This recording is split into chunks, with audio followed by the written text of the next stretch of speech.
Te said the Baumia Kayano. Omunina is part of the mate ideology. Etu omunina anjin tum say the Akufo-Addo administration has failed. And this is the reason why we are all going to support Dr. Baumia, because Akufo-Addo has failed. Sanya Sadia. Then, in terms of principle, dear Dr. Baumia can no money.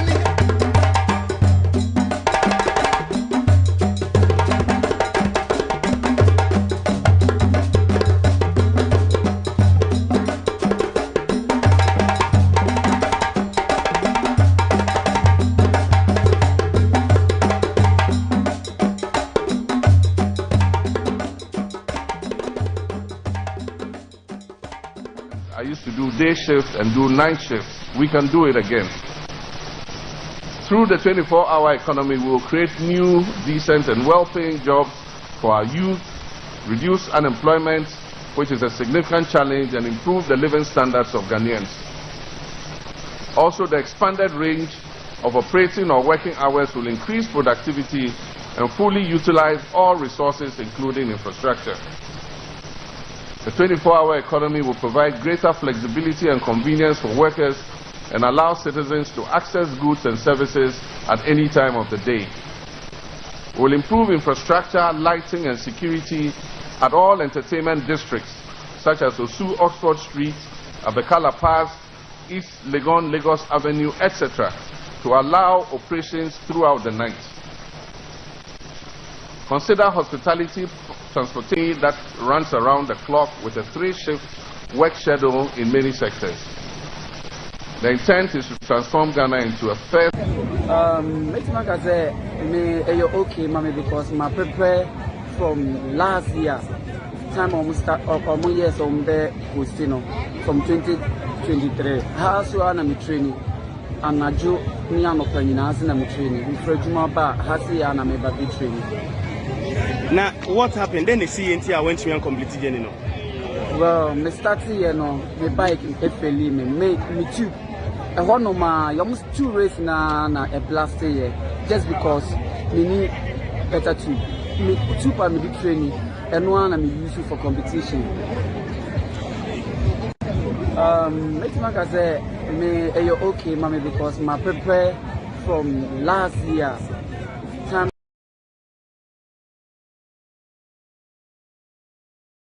Alright, so I want to do this video to clarify what I'm saying. The riders have been this way for the past 15-20 minutes. There is no ambulance to begin the race, and in cycling without ambulance the race cannot be effective. So you can just imagine all the officials are worried. These are the officials, the PCP and all the officials who can actually make the race happen, and the police and everybody here. Everybody is worried and disturbed. Ambulance service needs to be here for the race to commence, and there's no ambulance here. Jesus Christ of Nazareth. Oh my Lord.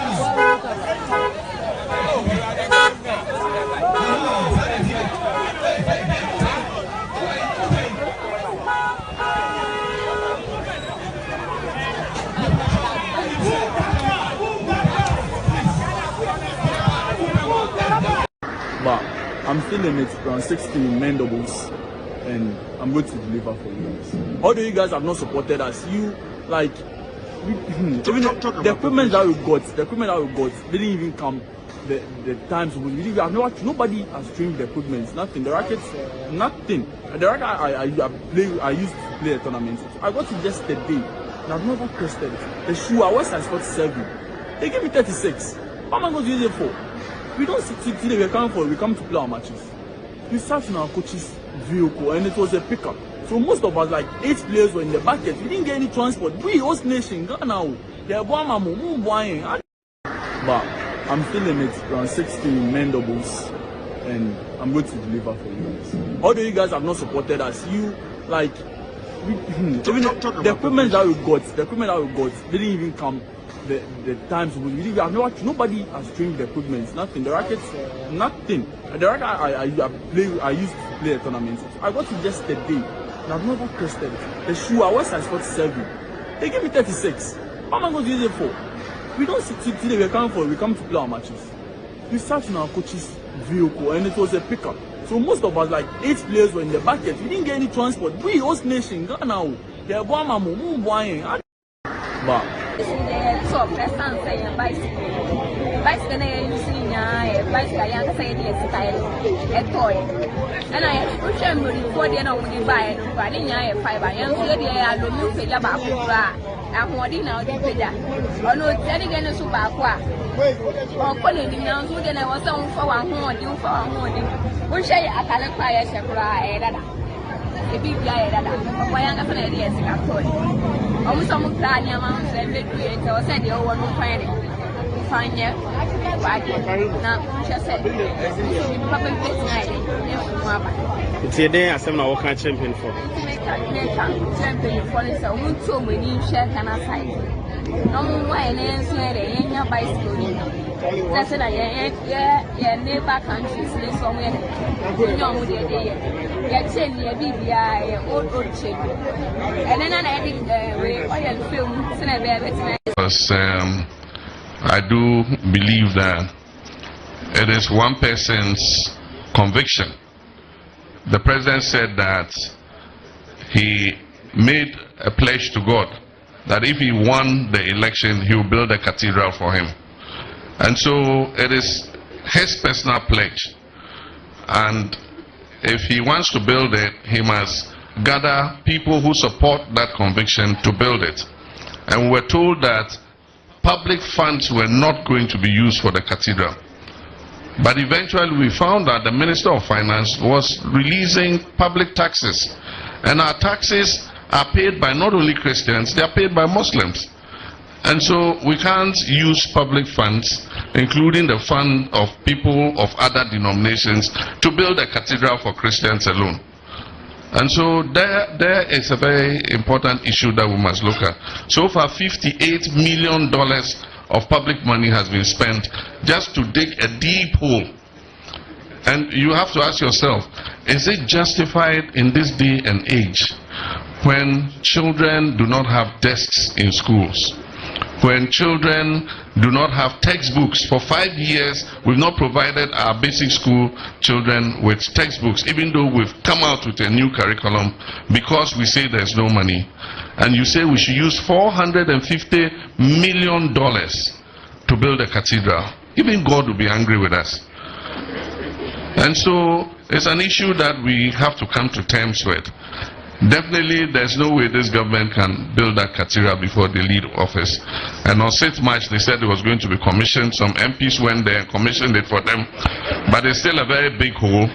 And so eventually, we would have to decide what should be done with it.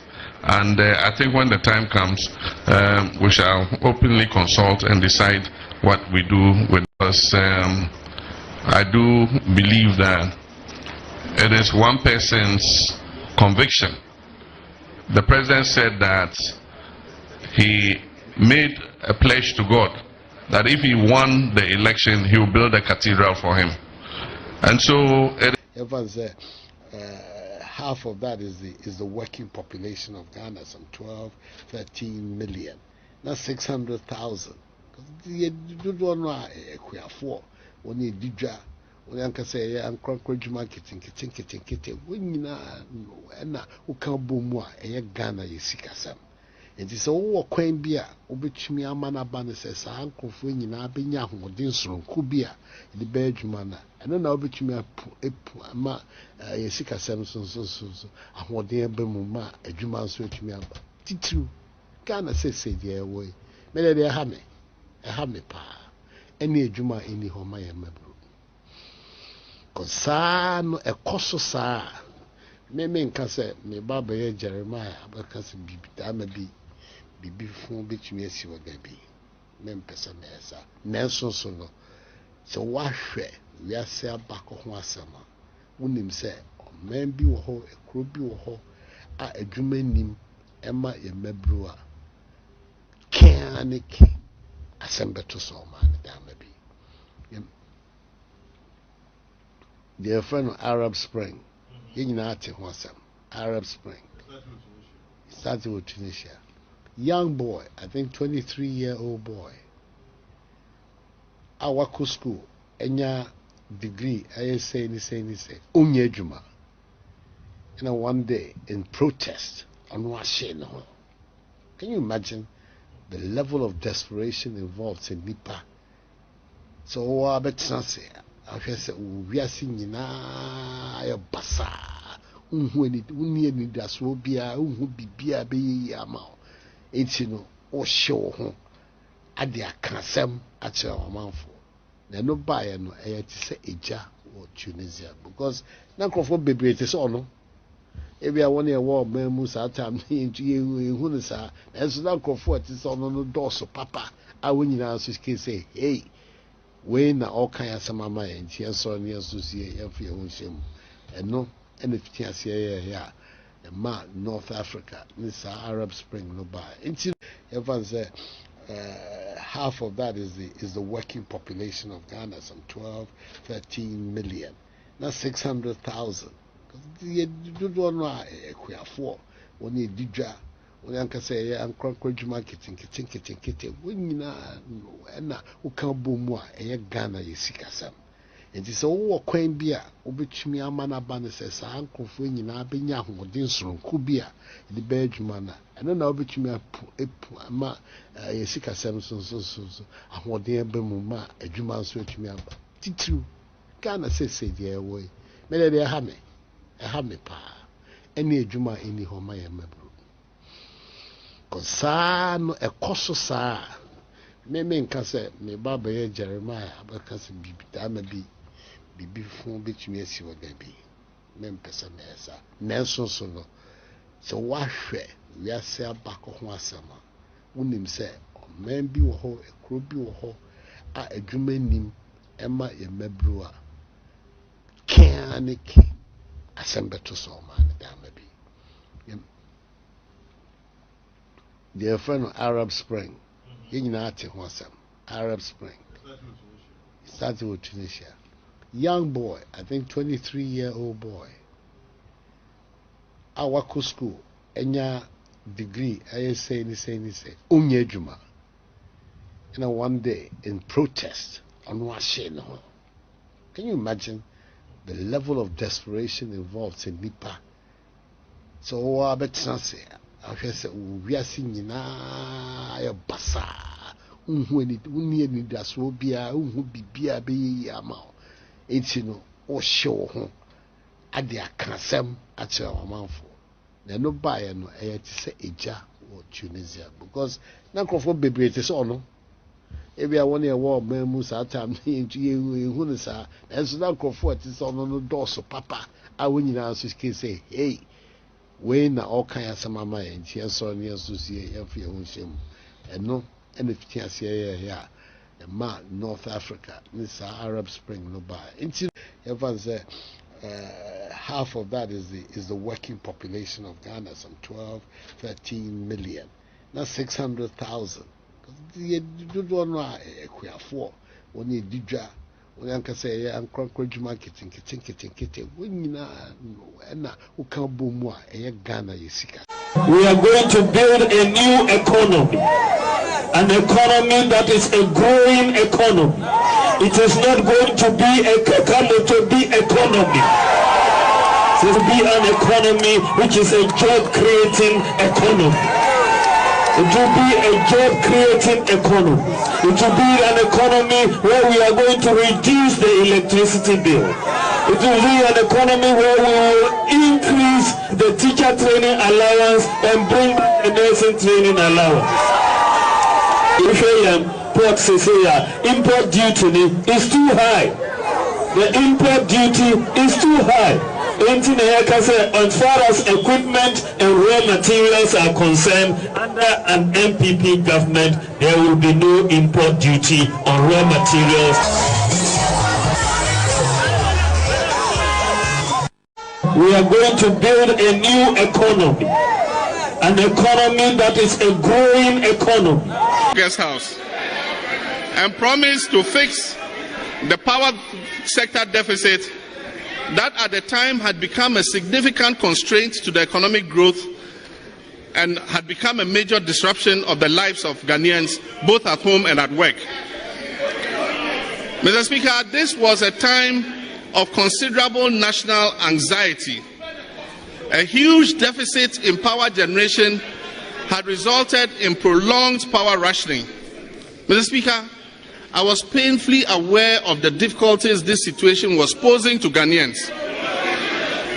Mr. Speaker, Ghanaians had to put up with long hours of darkness or spend money on expensive fuel to run their generators.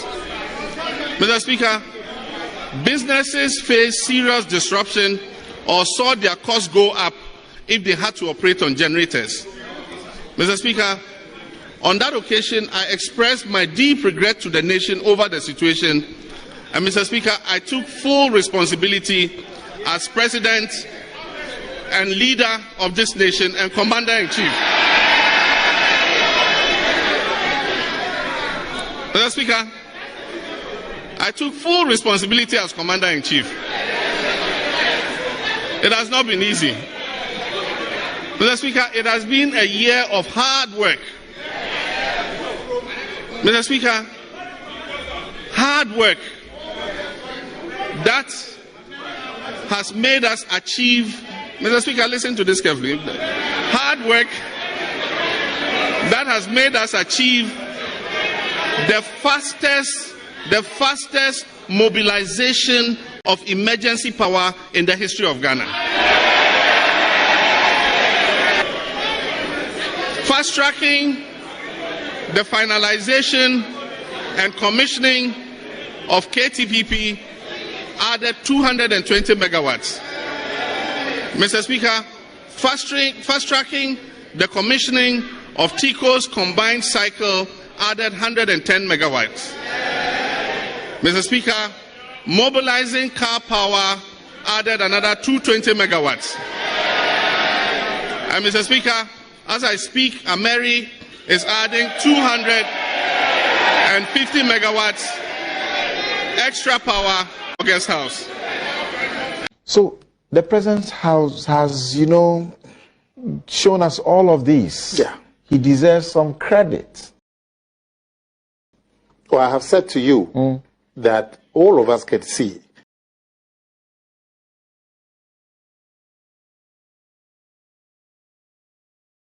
situation is fairly stabilized. Right. All of us can see it. Right. But when you go on the propaganda bench, shown us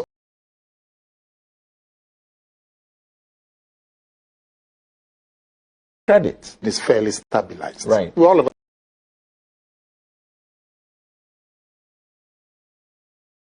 bench that this is the fastest mobilization. It's as if no government has done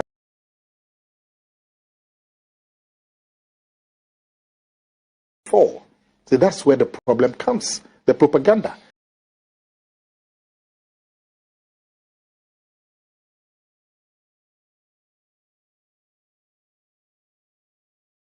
The President, the minority have asked in the last few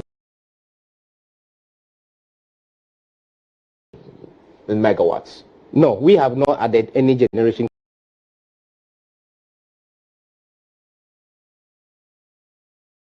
The minority have asked in the last few days that how much capacity have you added since you came?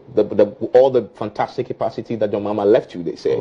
You haven't added anything in the last 2 years. Capacity in terms of what? In generation, in megawatts. No, we have not added any generation capacity within 2 years. Okay. Don't forget. So you're relying on the John Mahama capacity, the John Mahama megawatts. There were a lot of existing megawatts. They have signed almost about 23 PPAs, which is uncalled for. The minority have asked in the last few days that how much capacity have you added since you came? All the fantastic capacity that your mama left you, they say. You haven't added anything in the last 2 years. Capacity in terms of what? In generation, in megawatts. No, we have not added any generation capacity within 2 years. Okay. Don't forget. So you're relying on the John Mahama capacity, the John Mahama megawatts. There were a lot of existing megawatts. They have signed almost about 23 PPAs, which is uncalled for. The minority of that. To be specific, Mr. Speaker, the two main issues confronting the sector are, firstly, the excess electricity generation which was procured during the NDC regime from independent power producers, including emergency power producers, at exorbitant prices under flawed take-or-pay contracts. Currently, according to the Energy Commission, the country has installed power generation capacity of 5,083 megawatts, dependable capacity of 4,593 megawatts, and peak demand, Mr. Speaker, of around 2,700 megawatts. So, Mr. Speaker, our installed capacity is almost double our peak demand. Notably, 2,300 megawatts of the installed capacity has been contracted on a take-or-pay basis.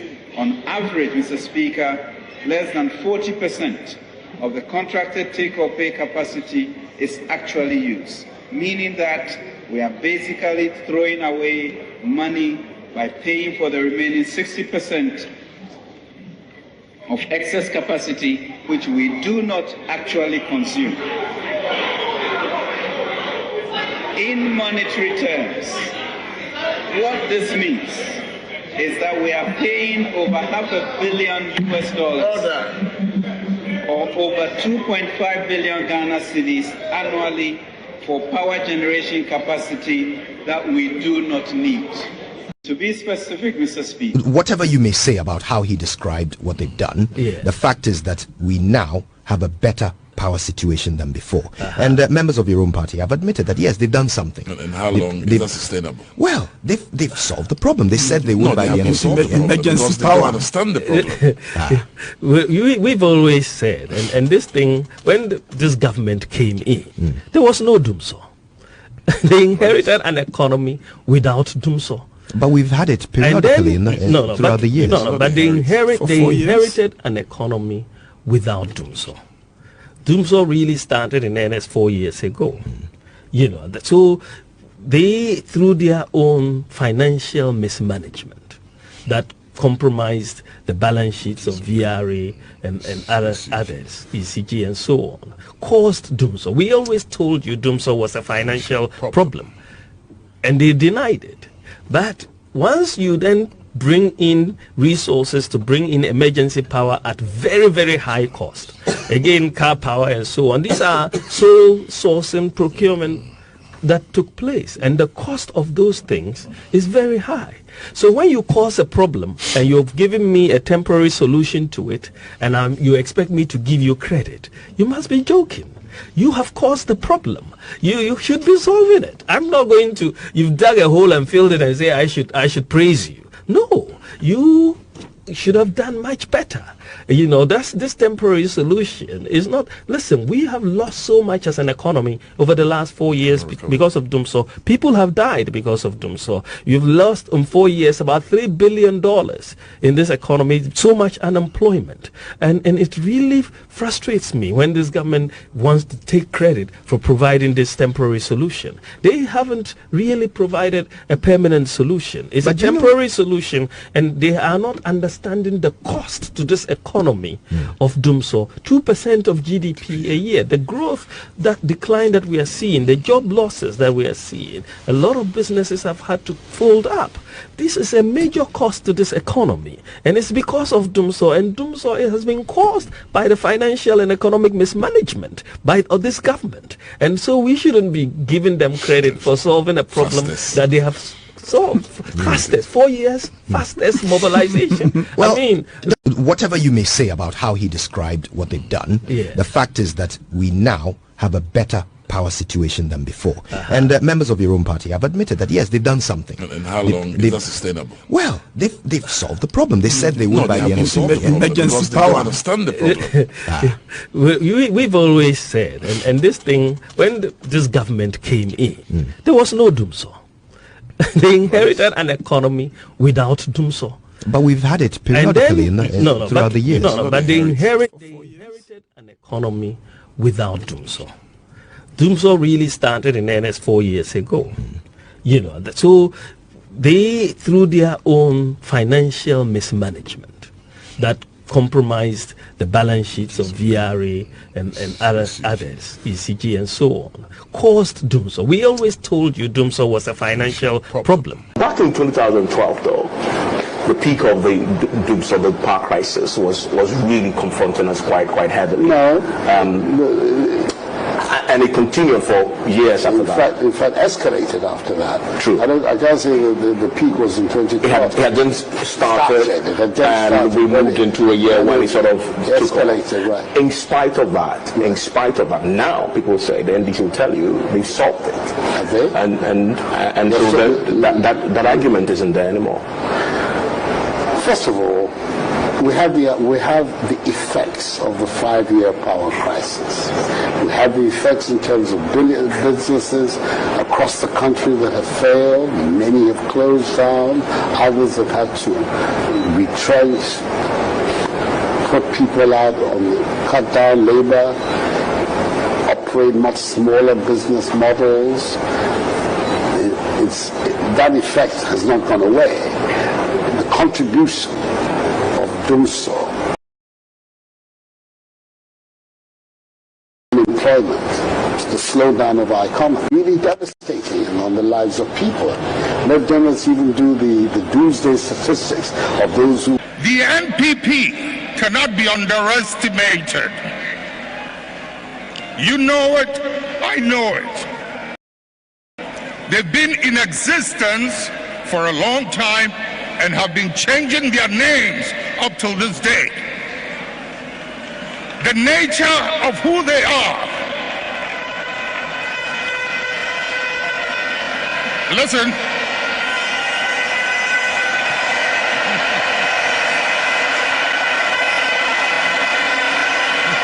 Munjir. The nature of who they are, what they are, have come from, is something they are happy with, and they will be there for a long time.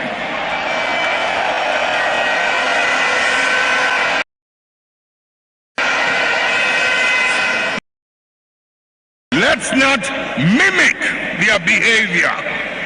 Let us reach into the principles and the values that emerged out of the circumstances that gave birth to us.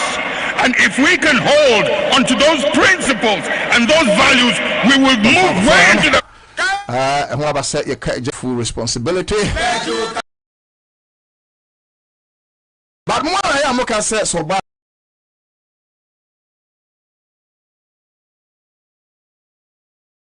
Or my not just say no.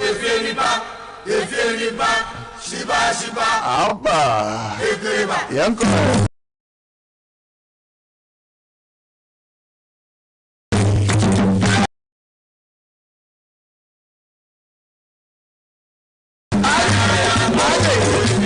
Time check 26 minutes past the hour 3. Doing the Nana Otu Dakometra Mama Command. Then Quasi Senon Siababa, Yabaswadin Kunya Bunusono, Yakrado, say a best to me and near Kanokrach. I am a catcher also being to me, because you know, be a but and then Yababa didn't come up briefly after Dumso.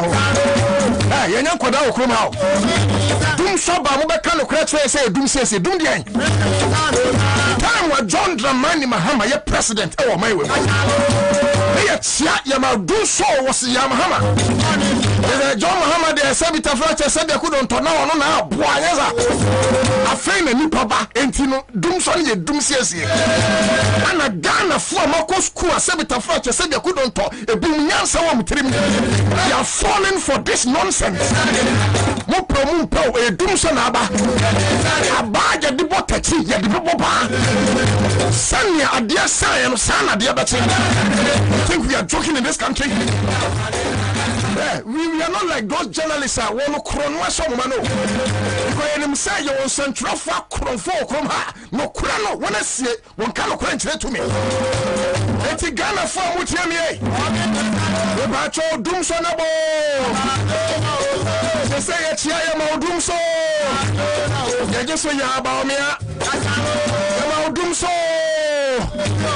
on Facebook ya just so ya ba me ya it's here for the last time Ghana my me dum so that's on Facebook ya just so ya ba me ya and Bamia can never run away from dum so because what I am learning research America craft dum so e wom sese an kire say Ghana my ya de ka it's any power generation and issue no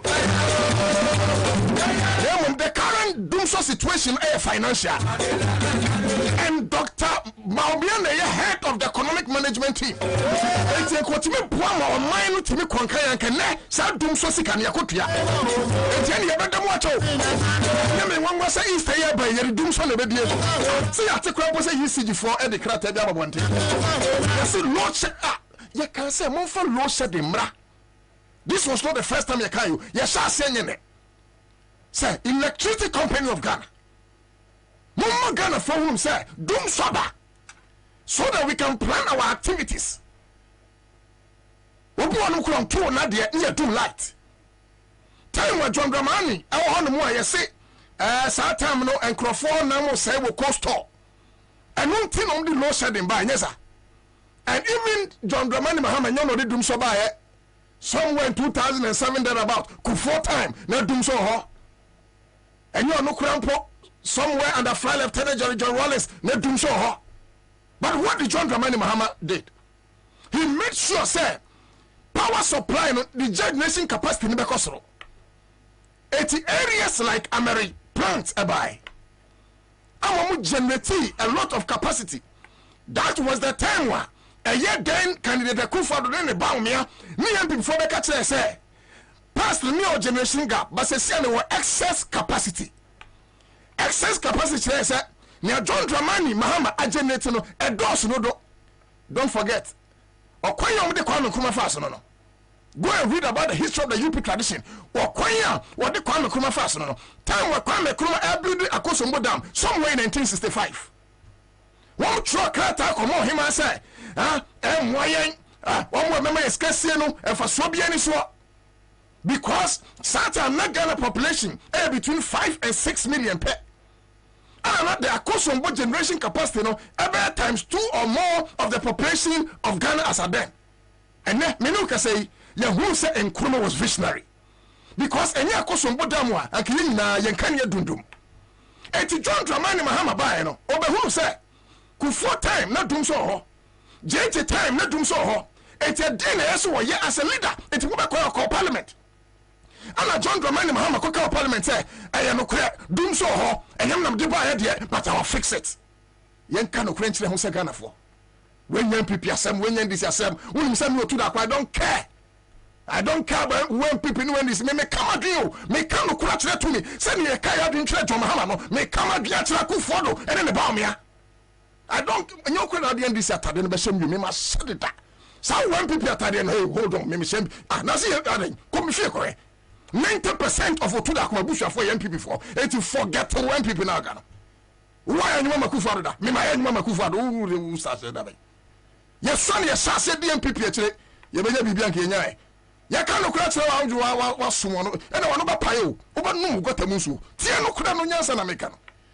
My John Dramani Mahama making sure say about fixing the doomsday problem. And nothing of Dr. Bamiaba Kachila Ghana first John Dramani Mahama does not deserve any credit for fixing Dumso. Near search Renier. Just John Dramani Mahama, Dumso. So what it means is that the Akufo-led government did not inherit Dumso because of Mubayano. Now John Dramani Mahama fix it. So be no bet back say John Dramani Mahama na dum so ba ye na brother na kufa do ba no na dum so ho eti se na kufa ne ba omia se o ma ama metu dum so dia e ba ne se ne dum so aba ama mo fun ama mo tantan ana di dum so ba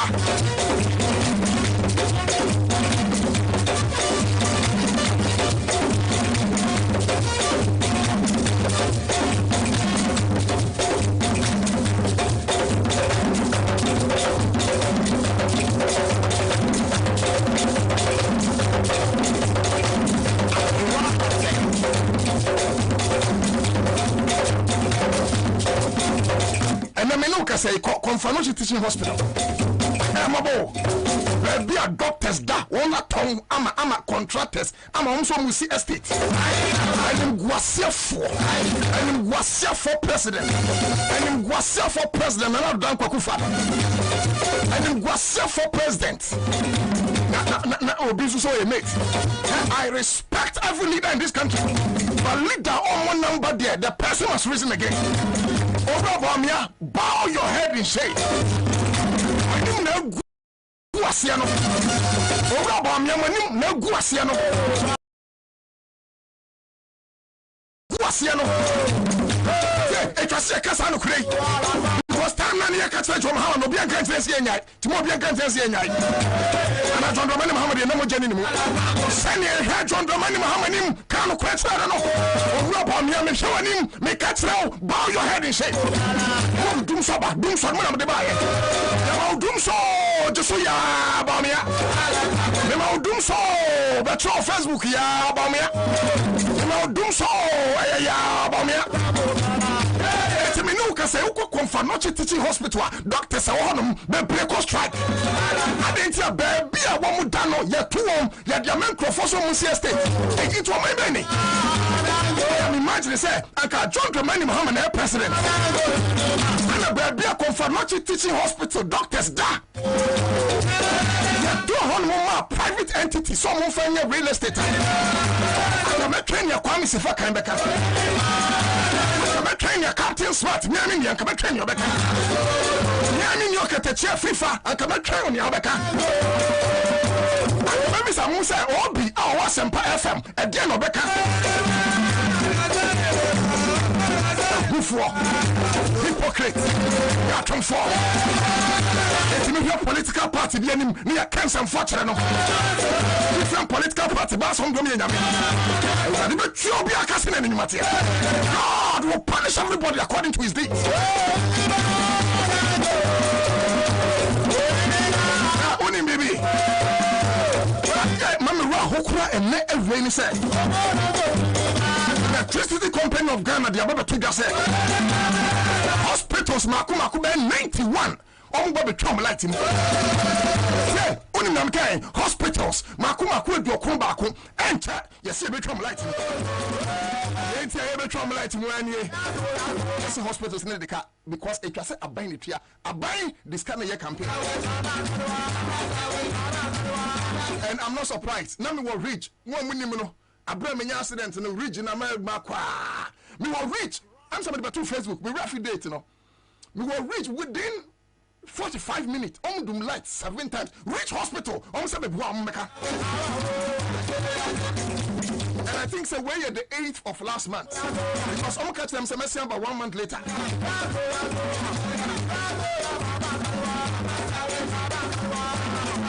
It's a summer ya bro and you say beer. I do not hate another than Kwakufodo or Mabusia Mwankamepe. I do not hate Dr. Bawamia or Mabusia Mwankamani Baji. And Kamadumba Home, just and Kameka Chom and Tronomonteso. Because any Guasiana by and common Quebec and Yasafo. Kameka Bawamia said, Papa, what can trash a Jai, Janwini? The you look to China and Kamani Bajapa. My Bissan said, me person, me Bisa 170 questions. Mubenya Wayana. No catch them. There be a man and Macatens. Young way, I didn't hear. I got so a mate, he's not in charge. And my business and I said, Mr. not so a mate, he was not in charge. I didn't know Bisan 170 questions. I brought a vice president. And I thought near Empany funny between Nancy, so it is so sad. Say you want a man Ghana. Now hospitals by 91. Now electricity company of Ghana the other two Ghana say one more eba aqua could do some hospitals in one light because omedeka. Number one, perfect government hospital. Edika 750,000 cities, 147. Home municipal hospital. Edika 1,247,730 cities. Home municipal hospital. Edika 2,472,043 cities. Keta municipal hospital. Edika 410,983 cities. Ketu South, Edeka, Bobie area. So Gakope District Hospital, Modeka, Accra East Region, and no hospital ben. Okay, Accra East Region hospitals in Ebobano. It's in the Mebani voter region, more fire. It's a Fianco Accra East Region hospitals at Edeka. Mebacho, the Ababontin, Yakayo, Monica, Mufakra, Tametwabontin. Oh, yeah, 37 military hospital, Edeka. 33 million, 30 billion. Abayin Kotrieskano. Because all this kind of question of by election, and I'm going to 200 Ghana. No.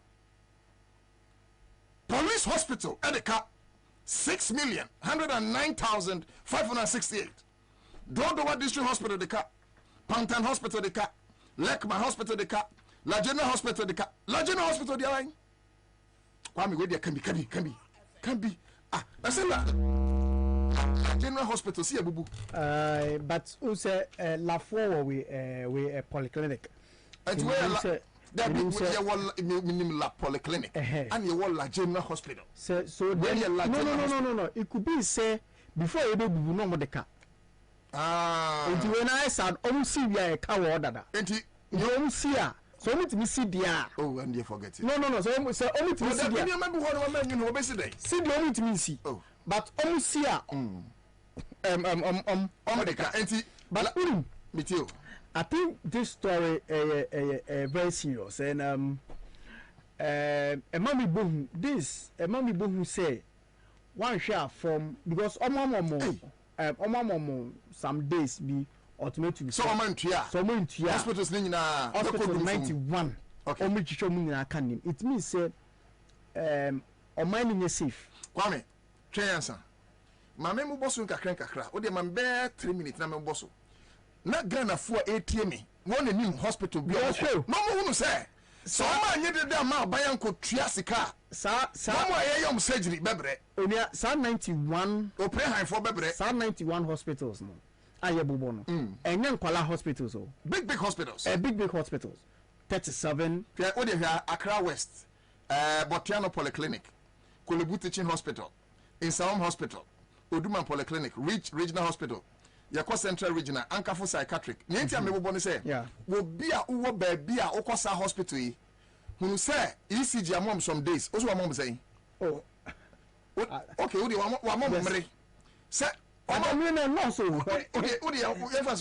ya mom 3 months we do 3 months 3 months because we no omo ya hospital ntina mom sa ultimately no enti yamma bona ATA but over Facebook a share na no kure ne nko entro ne dos wo system no dodo eti ye na ye ya no kwafo na ye wo Facebook no yen share ne yen kire ntrofo ne se beti medium so ne enti ye pese utie ni ba bia wo bia obeti hospital bidin a wokọ no no se yamfa pressure si aban ne so a America krani ECG for ba bedum hospital ne light eti ne nice say ho obanya problem and onia so what courage yeah oh we kai dana adeni si ye na ye ba ho na ye say ye do ko shema si ye minya accident kafra onya accident na efia benfo ene abonten so fo kabo mu ah if CMG benfo ene mame kama dwen oh David adam ya suma me magana CMG ka and mame kama se Messi ba no me na anyadwuma amen ko bia di so makoma da ya dia se and then now unya akwenhia no more fire uze ye ba de se ye do ko she machine and your friends CT scan okay imagine edu shemu no na light edum agame ma o because machine wo shemu a edu ko achi na sound what be when yes can you imagine so they make call inside and don't call na omudum lighter can na maka ho imagine BBC so I do we a dangerous a national security threat. But can you imagine saying yeah an operation? I know say sometimes they have standby generators. Standby generators has to do with capacity. Yes, some standby generators no any ahoden share whole kolebu. So me mama ya ho na ekọ. Okay. Na you doom lights no use standby gen. Ain't mean power some of the machines no be. Yeah. Ain't me. Yes, baby be call off. Yes, baby call off. When then na you do no. When then na yes. So what happens is usually I'm the essential service for no.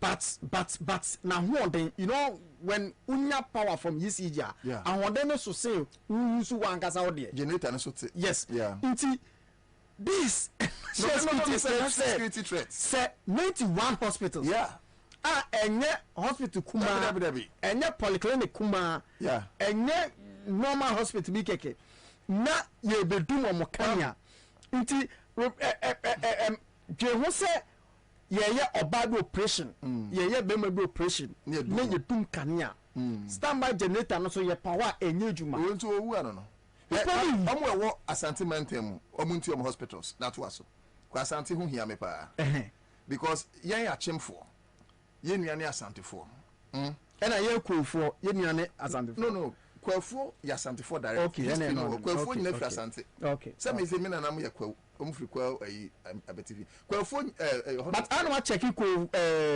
anu check Eastern region mame meya Eastern region yes ana chimfo nyina so fi Asante adanse dan kra na Asante hene time na Osajifo oche hene friend no he came to give that history so kwafo de obi Asante ana kofo dua ayi for new job info nyina Asantefo enu nti na ohena na oho onu kwa medem battle no Professor Emeritus da Sebro Tibuatin a okọ ne krechi no ono unse ho ye new job ninya kuma any dwaben hene Asante. Oh, I see. Ha, to mu nyina efre. Ma me mo Asante de no. Agogo Hospital ye bedu mu nkania. Agogo Hospital off. Beko. So mo ka yes. Nti ye bedu mu nkania. Omo kan esen. Okay. Omo kan ye 3 million. Hey, 3 million is 30 ma me kan tete no omo dada you 30 billion. Oh, ene agogo beko. Beko. Agogo beko. 3 million beko. Because agogo on skin to ya. Dabio na kolebu de kasa agogo nso asembe na aka yentua kolebu yentua agogo nti na chese omo agogo phone nyina agogo so mewu if that is the case your operation na say you do like it means obewu nti agogo for but then sika no way enye na sia na yi for my iska but scanner the but to be frank baomiane na do ma anya de but enye na puno omo so mu ko yi no running mate it's running Minister of Energy. Yes, I saw energy current me here so. Kwame Ansah, Kumawu District Hospital beko. Kumawu de kasen. Omo de ka omo de ndie ye. Kwame omo de ndie ye. Omo de kasen. 217,000 and not kam na esen. Omo so Kumawu for omo Kumawu. O da bi Kumawu. Omo edin kra Kumawu de da omo. Omo na mo etimo ferry na Asante Menshia Government Hospital de ka o. Menshia Government Hospital 2 million. Oh, I don't know me saying. Ana, see now, omo ya come. Omo ya move. Ejaleka. Ode ko. So, enyo te ko so na deka. Oh my God. Me ba cho mention his royal majesty. Me ba kwa. Mention the car. Come to Asante. Also UCG. Well, no listen about the UCG. Osi yesi di for the car. Osi me share for the car. Be lock no man, be lock no me. Oh. Kwame when you ska ofu how you so. What's. Ako, tell me say the next time we na me ba na me be journalism and producer. What's. Producer. What's. What did you wrong for? Why be wrong? No, me ba to us. The dangerous thing that we say. UCG for 91 hospitals now, almost 72 hours automated. Oh, Jai.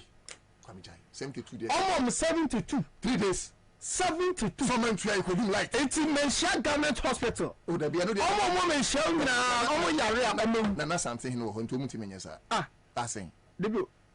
Nasa Hospital being say hospital be. Oh, there. So are you telling me say Menshia Government Hospital the car?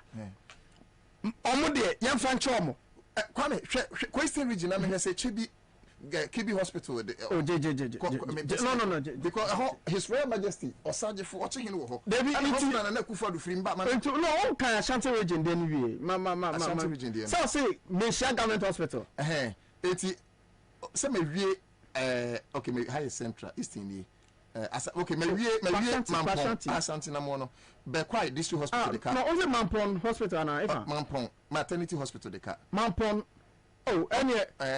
any omo munyim omo nyina no wa yankra ne ma dabi enyefe anu kasa dabi no but so no what we are telling the government and say and then what china yes okotua ana be quite district be quite nye honum na Joe Wise free no Joe Wise here ono how no MP no yes ono na first deputy speaker they say Otimido ono omukanezin Joe Wise de ka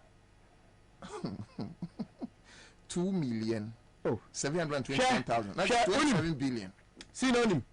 Yeah, catch a Joe Wise say, and then watch on Kutia. That's Okutia.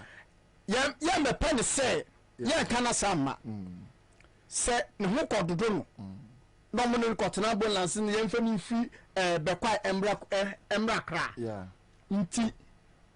On pen once a Munkutia and watching. There was one issue crack Kwame by a minty semia mantem, a minty and a number person mentiment resist issue. And it has Yaka hospitals as same the Yanka. What him say? Ghana politicians and Kwame way ye knew a pin yadua, ye NDC in NPP, or much of Hobonu Krumapa. Ghana politicians are Mudi NDC Akatamanima, Mudi NPP Akatamanima, Kwam. Unim say, and penny for the Bro Krumhan Yadia. They seek for medical attention with Bridge. Oh yeah, of course. Mamisha free parliament, speaker of parliament. Over a bagman. Wayadi walk with Bridge. On Traha. We want to change. Papa, you wouldn't say. Some Germany. Oh, come by. Oh, they can't go Germany and buy. Send me in the kind. Say from August na way back August no any call Germany. Oh, to see Uncle Germany. Echoes Shana no masa man cry. Yes, Slamu ye bisaw. E kenu fiata so ono so yes, hospitals no. See ye or Ghana. Ombe na. Because if there was any serious hospital between Ejosoni Bebia over Kumabewu Yenwa, me sure say Anka they would have saved his life. Say unim hospital ewo Ejoso.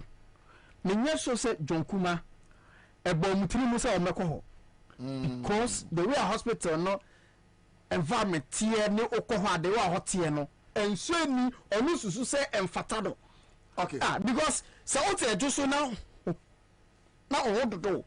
Now for say baby do na critical. Yeah. I know go just hospital now na ka beko. Now almost stabilize first. Na Eugene. Minim so was a picture where I think say a call round. Ejoso MPP office. As against Ejoso hospital. What's our pictures no? So we are fine. But Sina yanko enim. O si menshia for the car. Until menshia the omo here. Na menshia the car. Menshia government hospital. Oh, some from an into na something here. Na omo fan chom. No omo fan chom na. Yent me fan chom. Onim say afia ma hensia. Adiokronum 1695 and Asante Confederacy eba ya womunya the first king say the first that be make asem history say oh dey be make kwa metie me ubehu ba bia meko na Ansah na santiman be ya santiman no na awuku gwade hie bi efe no okonfa noche ono odi mu tintiman pa eti se wanya bibia mu wase a ye monokro no okonfa noche we wukura de ka okonfa noche hospital so de ka ai wo de ka omo de ka sen ai ma me hwe ma okonfa noche we wu wo de ka ono so de ka on the 27 million. Wow. 270 billion. Inti menshia de ka. Aye. Okonfa noche so de ka. Inti menshia Hey God. The anka two places we cry there. But we chi na no. Yeah. We chi na no. Yenya no masantifon bubu so ato ama na po se na po ko running mate. No, they say no there. You are na po as energy minister. Menshia de ka. Or the UCG for Napo no pure electricity. Asana na ka chebe. Napo no pure electricity. Asana na ono energy yi. Napo na minister of energy says. Ono minister of energy. Enti ono me ko dum so mu no. Me kro ma twen ko. Eti dum so no Napo na de. Napo any ba onua ɛna maa kɔ dum so mu because about release funds napo so na ahwɛ ama those hospitals ni nyinaa de ka napo na ama hospitals ni nyinaa de ka nti ɛmo wa sɛ yɛ ka sɛ ɛna napo yɛ ade na like because ɔyɛ ade a na those hospitals ni nyinaa no yɛ bɛ hyɛ yɛ ka sɛ obi yɛ ade a ɛyɛ wadwuma na kyerɛ sɛ ɔnyɛ hwee so why a minister of energy senior eastern region ma me hwɛ sɛ ko no mɛkɔ eastern region but yɛn ka sɛ kwam dum so no hadwene hwɛ onia dum so no hadwene kwame unim dum so no hadwene pa unim bebi a wo uni pa sɛ dum so no hadwene ɛyɛ one anadwo bi mami anadwo a wo ba bɛda ana wo nemu na wo sɛ ne condition na condition kura okura sɛ dum light na ye tu no na on sɛ na say because of chronosemne arobes issues nti no obiara pɛ sɛ osi ne dan a obiara pɛ sɛ the window no onye no bogaproof kakra na ode glass nti sɛ one take care sɛ yɛdum kanea anadwo a ɔba bɛda na ɔso ubie we louvers ne kakra ubie o glass ne one take care konfo kra be wia wo because you might think say o je mframa nti tum so no ɔmoma yɛhu sɛ ɔkyena yɛbɛdum mataiko na ɔmo dia plan no just na dia plan nti yɛnum a yɛte danso ma no enim sɛ yɛbɛdum no anadwo ɛne na yɛbɛda dum mu aya some say timetable bi aba a timetable ben ɛnyɛ na mate some say mbe no 1 week me challenge me fear ni say ya hwɛ no ɔmo ka sɛ dum so bi eni hɔ nti ɛnya na sɛ ndie nyire nim sɛ dum so hɔ ba ɔmo sɛ dum so bi eni hɔ ndie nyina yenim ɔmo sɛ dum so bi eni hɔ nti ndie nyire nim sɛ dum so ɔmo kyɛ ɛnya fɛ ne ɛbɛ na yɛ ni bi sɛ ba kɔ da bɛti hɔ a na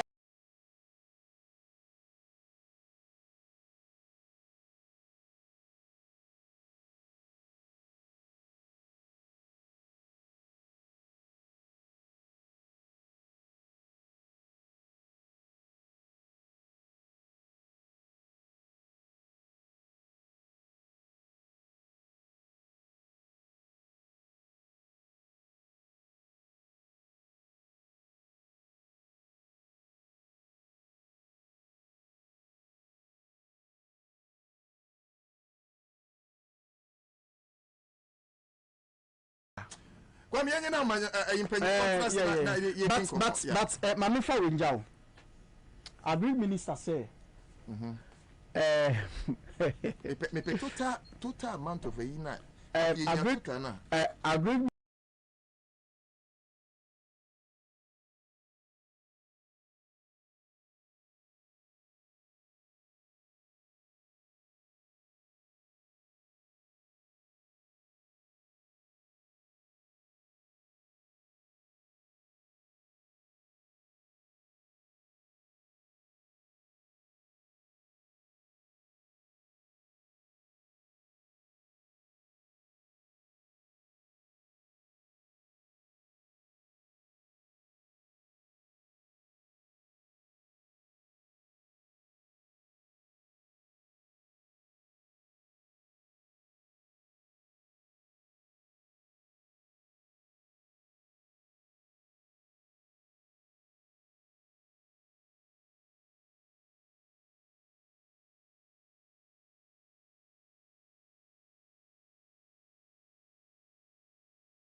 say also or your mate na na only decision making power money ne ya adwene say what distancing him from all the records of the MPP and Akufo-Addo. Now he's saying he said on one vision, he's his own man, he's going to champion his own cause. If he's his own man and he's going to champion his own cause, now the conclusion is that say Akufo-Addo has failed.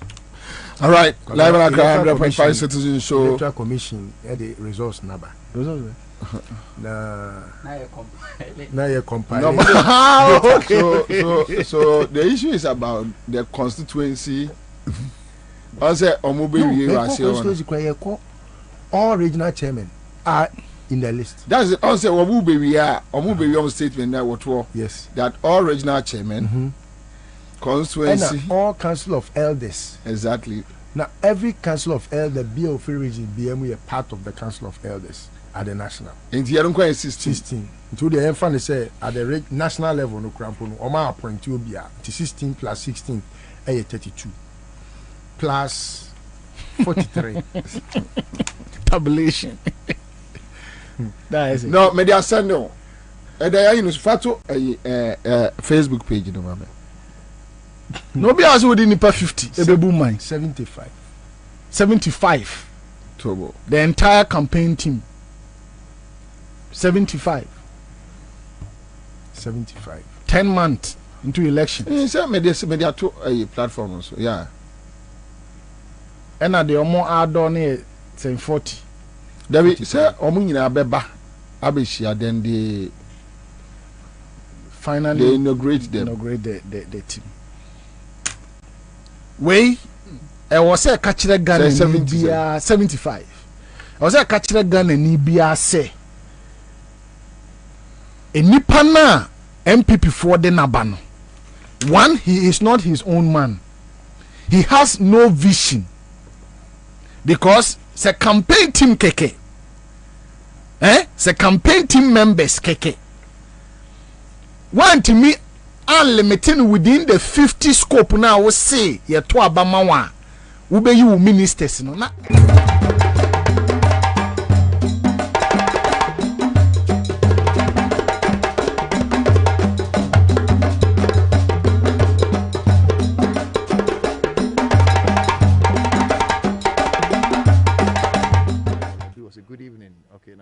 Watching live inside Doha, Qatar.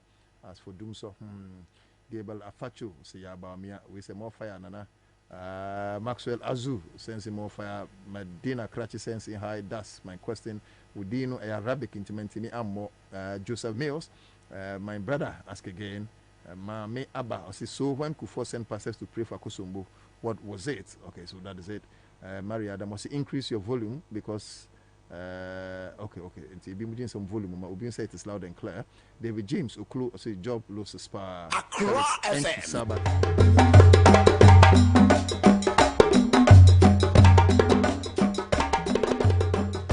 CD that number now. Then the only can be a minister there. Then they'll be appointed more. That day.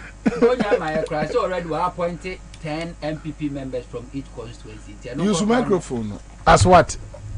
Was it so bad? Every constituency biano Obama MPP party people no 10 appointment slots. And 275 and it is already 2,750 appointees or standing appointees. Yeah, standing appointees. Shadow appointees. Okay, so with almost statements no more release on graphic online. Last two paragraphs after diplomatic liaison, Ambassador Edward Boateng. So let me just read through. I read, these committees shall be inaugurated at a later date. Okay. There shall also be constituted there shall also be constituted regional Regional.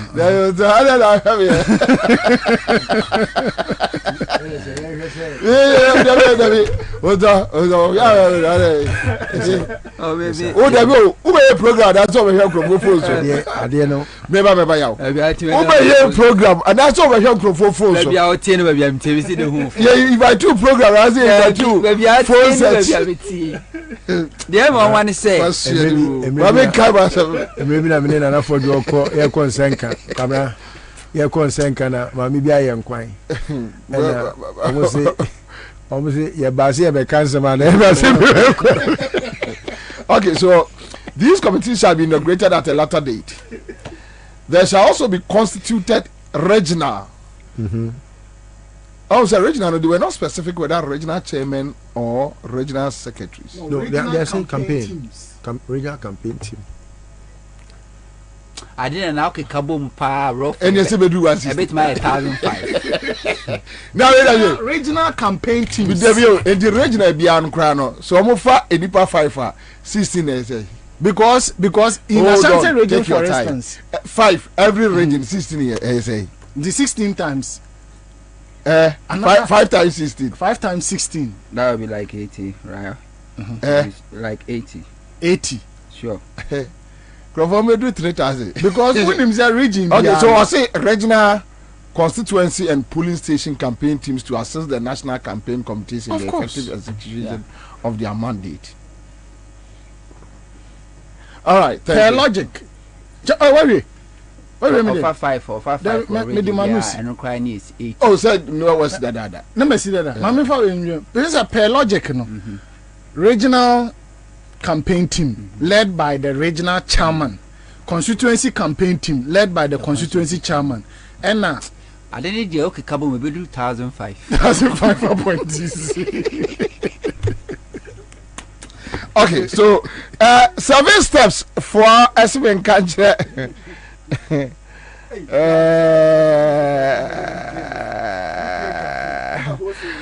7 steps say Benkacha say a building construction and real estate company. Oma Juma so ani. Omo ewon sase a ne bone da fom. Omo sase a omo de ma dodo wa ayikuma any dodo. Also omo said actual specifically this area. Sebe ya and yes come for ni bia. Aya whatever. Tema here on Timinka. Omo chose tema omo afenya ena dawenya. Kaswa omo nsase akraman putin ofako papase danchra domiabra Millennium City Akoti Junction adawukwa entunim say ha na me pass ase akra ase na new botiano dome fase kofi kwei oyarfa agin kutuku kumase eye krom asante bekwai kokobi kokoben asokwa donyina adweso ahojo buankra aputuoja abrem kantase so asase nyina to maje ohwe media na wasem ma 11 off the Castle Road ya obe Fini Hospital eho eno womo ewo office lines near 020 211 6211 ofre womo a edem ewion emaw omo mebusa wasem bia enti jai eye enkwasi aswa THD ebusa na onye eho ehini aswa nye New York City aya imbus heba mesa wase busu immune system wa musa obi adwuma nkwasi asem busu aya immune system na be mo akan atum immune system si yare bia ha wa won kasa rough na asokwa ewo hoi eho nye Denmark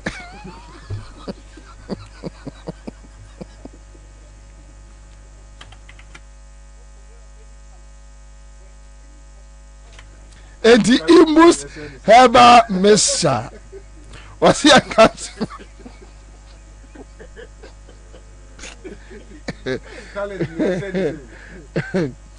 imbus heba mesa wasi yanumbi ne busu immune system no omaimu Dankes People's Junction na Nabuachi ba or Kaisri Tema, Echoes Pharmacy, and now with Dama Pharmacy, Ubenya be Ede Efrio.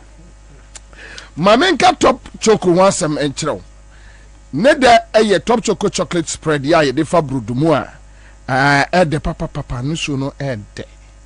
Enen kwada pe. Nanse nkwada omko school. Mmani bi anopa fane brudum disa. Timsa akoda na dwunu wat ne wan. Ano mo 3-in-1 chocolate drink ya. Di ohia ni nsu ehie. Mbodam so ka ho bi. So a waste sika. Kwame Nkrumah se kwa buidam no mutu na bangu ye. Enti o mu a makọ buidam ansoro mbe hye se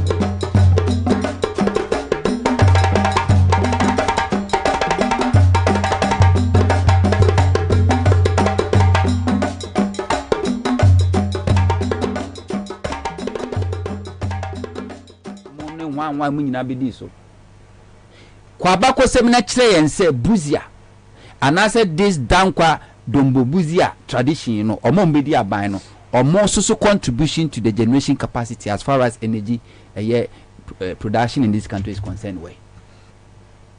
Ku sister Rollins buy na Rollins who say hydro no kra no tete na no kra so see it take time because me say who see hydro it will take not less than 4 years to build the hydro dam. And Rollins do the ni kire thermal plant. Na Rollins ko fa atuabo say aboaze thermal plant. What they beka ho na no so generate electricity. And they beka say generators because esi ho. Je ohia fango any natural gas no service. Je Rollins so de ye no no. O man pani kufuo e baaye. Wonu su face dum so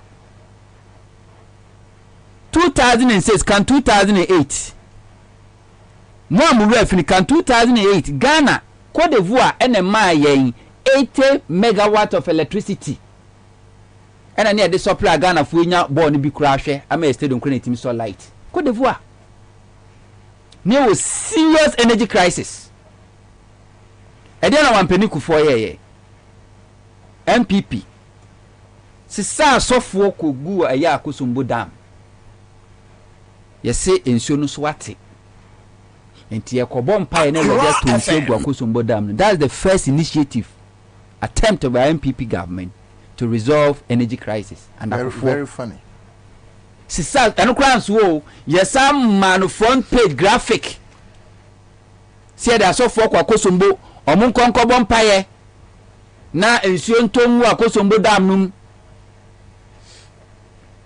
esanse na adwini nyansa nimunti no anyina afin matia say ninti a MPP ni asofo ko Google am say site the next attempt akofo ye kofo Ghana dumsa ba na ye per solution akofo akofa generators twice second hand generators and akofa bae.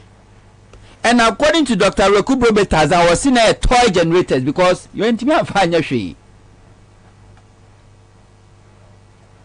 akoni e de man no afi no de na ni kire buidam ono de Ghana e koko 150,000 metric tons ko si awa wo China je bosiana no de si buidam ne ka chese be mai 400 megawatt at that time na deficit no it's almost 600 it is only 400 na se nema ye omu wie buidam mu sa since they wo omu wie buidam it ma generate 400 megawatt the highest set me akọ 250 megawatt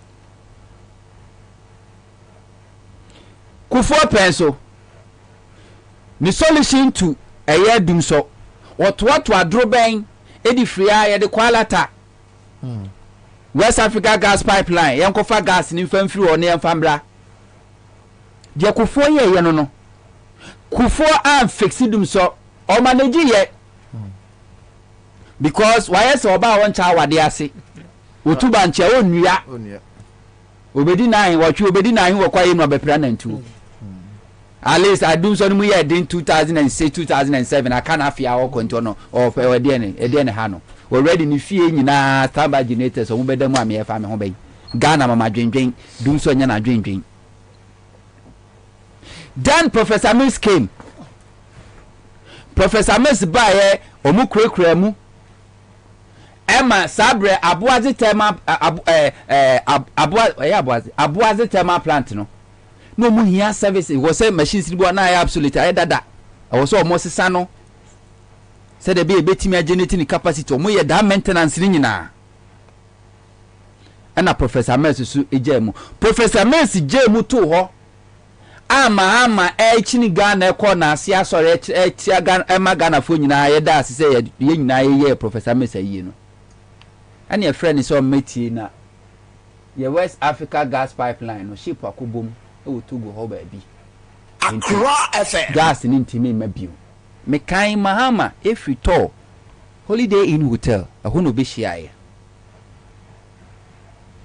enti gas pipeline no a ene ne dey supply ema Sable Sonana Sogri omu nyina hia this gas Aboaze ehia ene emabio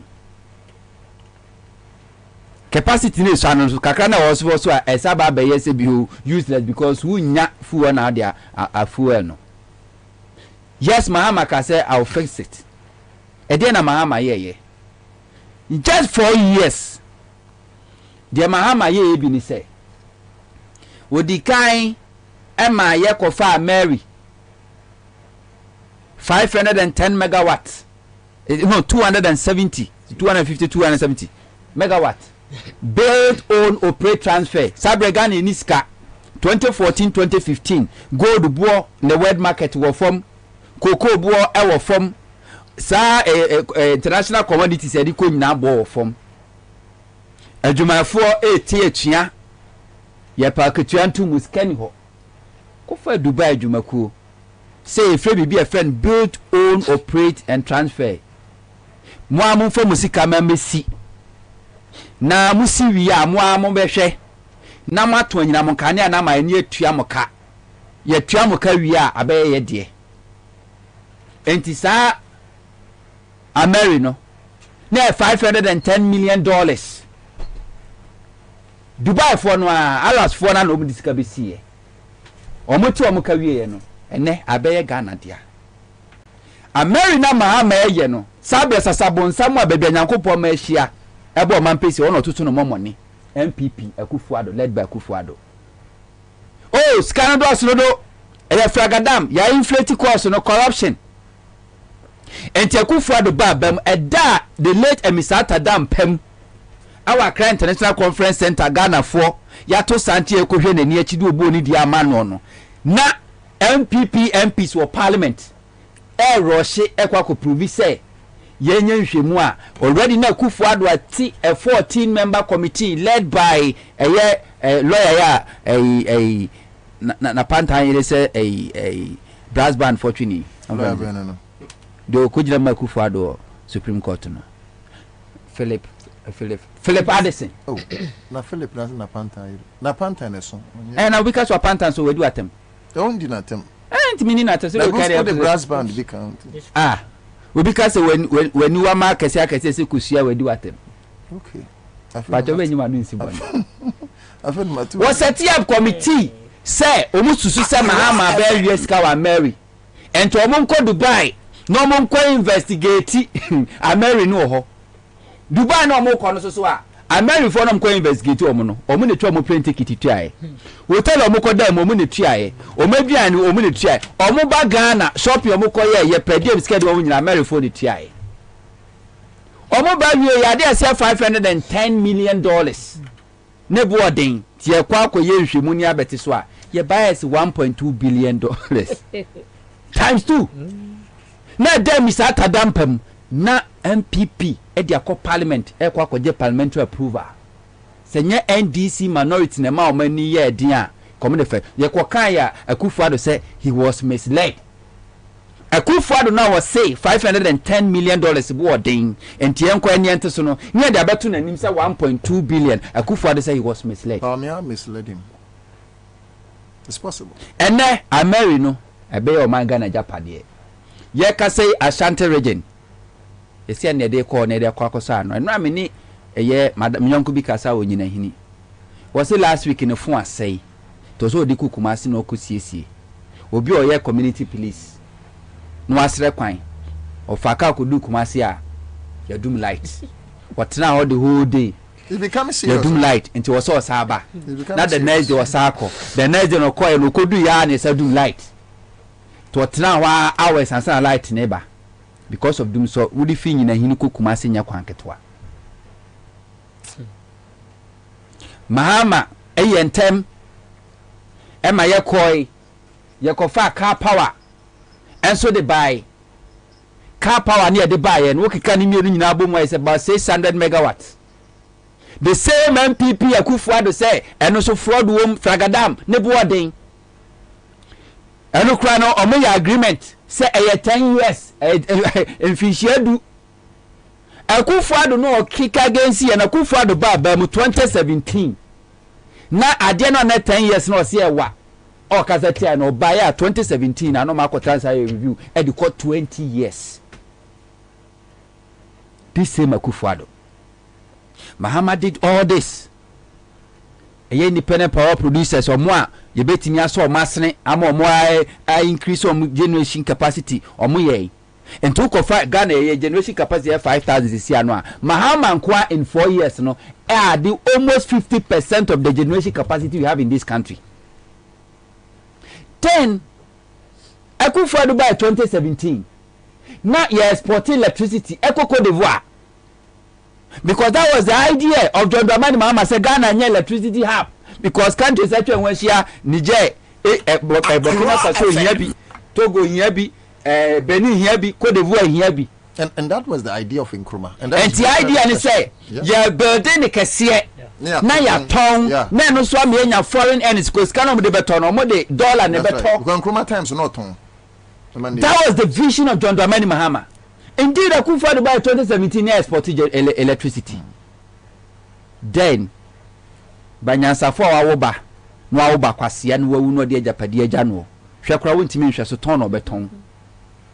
Then 2017, 2018, Yankana no one ever boy any, a boy and no so my service was a normal, Ghana for so a normal. Then 2 years ago, and it was a Canada be a dundum, Yakwaka. Ni akwaya fly anana po ade ebo nanim se vuvuzela no da ho na wa share eye vest so ye duma siesie se ehuma ni bi na ye dada enti ye dum ni asiesie nye dum so Ghana for see yo afoti wa pre ni adum na kopo so ompe bone ye nyina ti Ghana ye so fa dum so baku Ashanti region Kumasi for so fa dum so chen obi a wo Ghana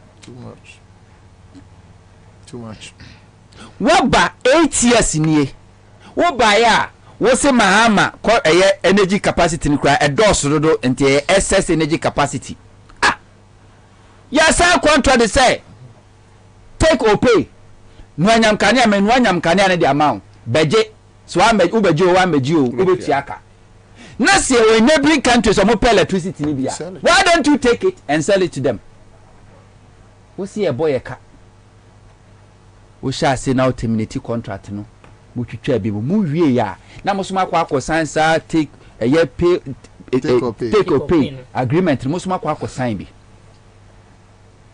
amene Ghana en kanene nyama na brusu nyina no enne yeda so da dum som. But do you think sister na obuona omuni magana na make can say Mahama government NDC we sincere omu kanu kire Ghana for ti a timetable nti Ghana ni no ada ho so wonim say anopa na nsia we ye bedu mu light nti wa sori anopa no num wato ne ama de opese o ye waye to wonim say oba onya light abenya ne bia awie mu 12 anase nwume no nsia nti wa prepare na woko we de o se o ma timetable nenu ama timetable china no watimi ahu da ebedu mu nkania nti one de e ye hwimbre no a no de timetable aye dum na so bia hu say e ye dum so na yenkoti a sa dum so we na aba no nyese generation capacity ni eni bi o ma say di endu ko 47 month twa mu a omo gigi about 800 and something million Ghana cedis ECG basiko mu tua de ma eye power producers no it's about 300 million but as 500 million fine so them cover $2 billion independent one ento ba ya electricity mu de ogigi ni wadi wo pega na fo bu ni nti wo ba ya wo si PDS because of mampeni kufo twasa ne de to ho ekofa adwumako bia na efre na aqua victims so mo beba na Ghana water yani attack etiakra mpo ya nyansu anom ene kofa kufo gallon de baye for 8 good years aqua victims for be dig Ghana for sika omantimi anya hwia improve water production in this country. Professor Amos ban on terminate contract no. With that aqua victims Professor Amos Mahama government etimi boost to water production ema ye ne wa kra ha brono ana nsuo nko so da nyina nya nsuo. First time etimi di epunsuo dane eye aduane me na woko manfo chicken potemo epunsuo edididi. So Mr. Mahama din so ko che. Yes. Chebi. Say ni bi na edina chebi ahimfie mi egu na ni mu ase no. Agu one day sikadi obepe sikadi etimi am do ECG adwumako no kura no emeska tiba me fama mabusuafo ye nyina yete WhatsApp conversation gabi asoroche da ko ne ayensu wo mo che eye PDS shares sekoso ebe fa ECG adwumako condition precedent say Ansah na ebedi adwuma we be sha onsa ECG I worth over 6 billion. Yade be sha onsa no e wo sa wo kire we wo me bank guarantee wo kire say bank we na ebeji wagina mu we sika say da ho.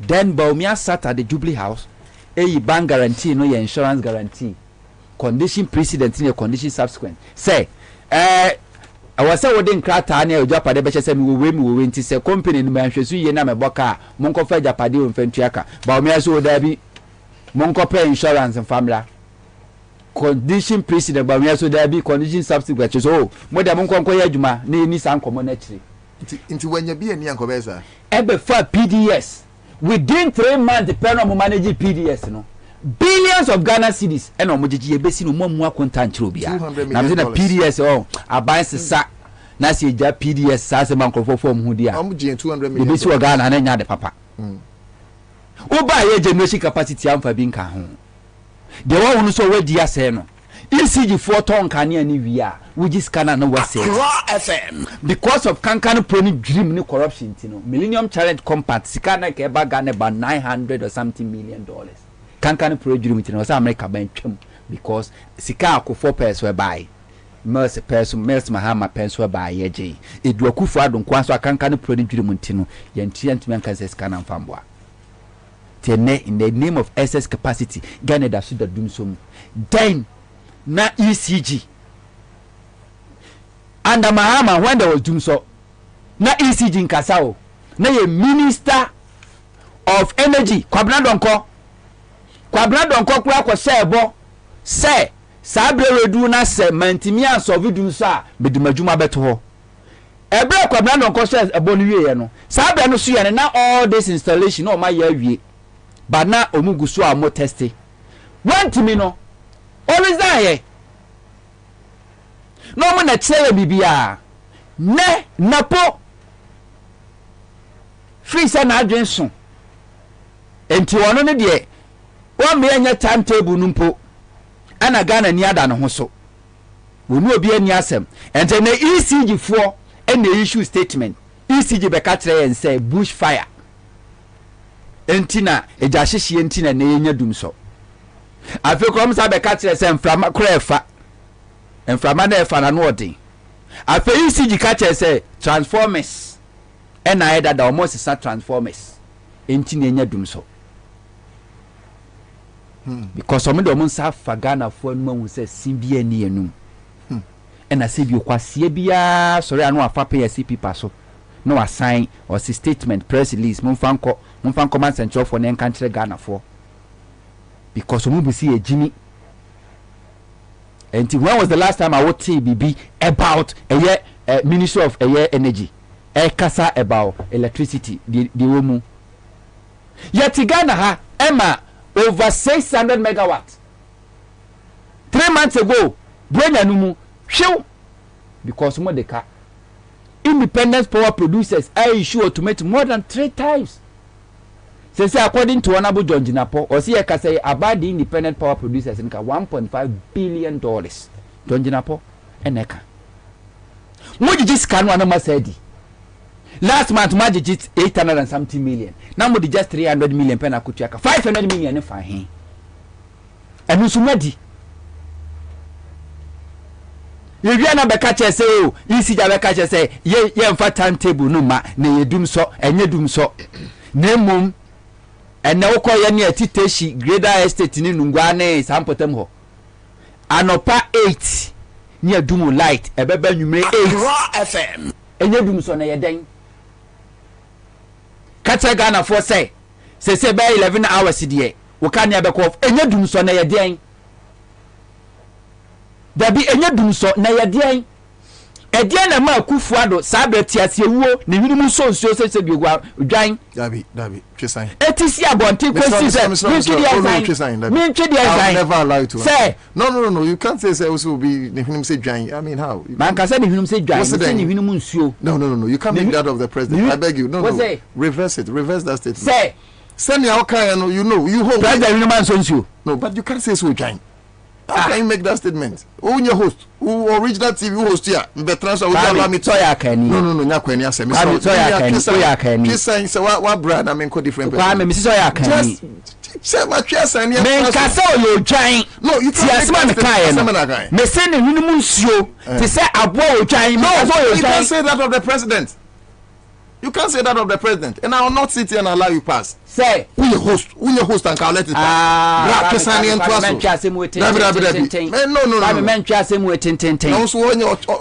This is a public knowledge. I beg you, no. As of 2016, you see that because what you meant it fitted in that context. Kwame, but once me me kasa na se me catch o say. Sam shebre me catch o say. Se nipa jimi fo bu se wa jimi ya. But what I'm saying minia no. That statement o dwan de no keke na mempe. Kwame, me de Kwabena de na so sam shebre ya. Me sha se me catch o say. Nipa jimi fo bu se wa jimi ya. I agree. You speak with 2016 somebody was doing all these things. What catch a young Ghana for to see about this won go demonstration ye kire e wo Ghana sabe nipa ne aduma ni nyina no de obuani ni dia ma young Ghana for ama a timetable ntimi nim se no nsia mekania bebu no nsia nim na mekania beba we demonstration edu so na edu ma wo catch a Ghana for say madu mo mic no. All right, Accra 100.5 FM, 31 minutes past the hour of 4. Who your host? Mean to me, but now radio so and can be beyond family huni. Until you also have to give me that respect as the moderator of the program. And then when your host, or your guest, you must play to that position. It's your right. You have the right to control. Right. So that's that. My main call of Baba Kwabena Grace Afram, Ashanti Regional Communications Team member. Minya Kejagum. Medasi na medical ede nchia kesi ama otiefo no ahwefo minua me marketing ka ewie ye no omudi dwuma wo show yiso ene wo ankasa one wo utwi wa mudi dwuma nchia kesi pa ba ko so fa FM otumfo na me bo odi mama muso otumfo entra hema otumfo na no say too yes entra hema your friend na atabrago okumase ya na de bia meka se nya maame ne de wawo nko a ba me de minim se maame ne de se bio ukwa ahunyehia mu a obegina wachi nti maame atabrago nana atabrago de wase ne chidom papa wo bo me maame a wo London ama aboajowa me da se pa na me pese meka asem na before say ye beba no na o ka bibi say yewra Brian say dokono ebo ayede ebo de wa ha no different mi fi Kumasi na bae mi bedu enra ene house akoko ni etonu Kumasi 50 pesos no planting for food bae ye ntimi anto koko 20 pesos they make a follow ni etonu 50 pesos ya penso o mo say ye incompetent ene planting for food bae ya o mo na ese so my o madua your friend say atoko ne ho ahwani nyina no ene koko this are 3 cities 5 cities. It is handsome no atemdidi a omu de bi omu de omu nya akwanya bi ompese omu didi Ghana fo atem se bio ye de ye wo huru yanim e de kosoro ne be sere no se omu nya isa asem ne ka fi se yenye ye wo fom no de bi a se no de oye minister okay what ya se tonuane ne de akogu ye betimi kura ko market queens woni akoje aduane e de akogu ne fie nti won fili ahohiehia ne aho kire wo Ghana fo so no ohunu bi nti ye be sere no se on jai sa niema ne ye kura fi se Ghana fo ani abre ebio kasagu mic bibi koso okay bibi koso ye wura na po ona ye energy minister me wa correct ye pese o ma Ghana fo nti ase se energy minister adwuma no ompe the priority ye what running mate adwuma no because entimi ma say in the heat of the ekoso nyina energy crisis are face because of their incompetence and never Ghana no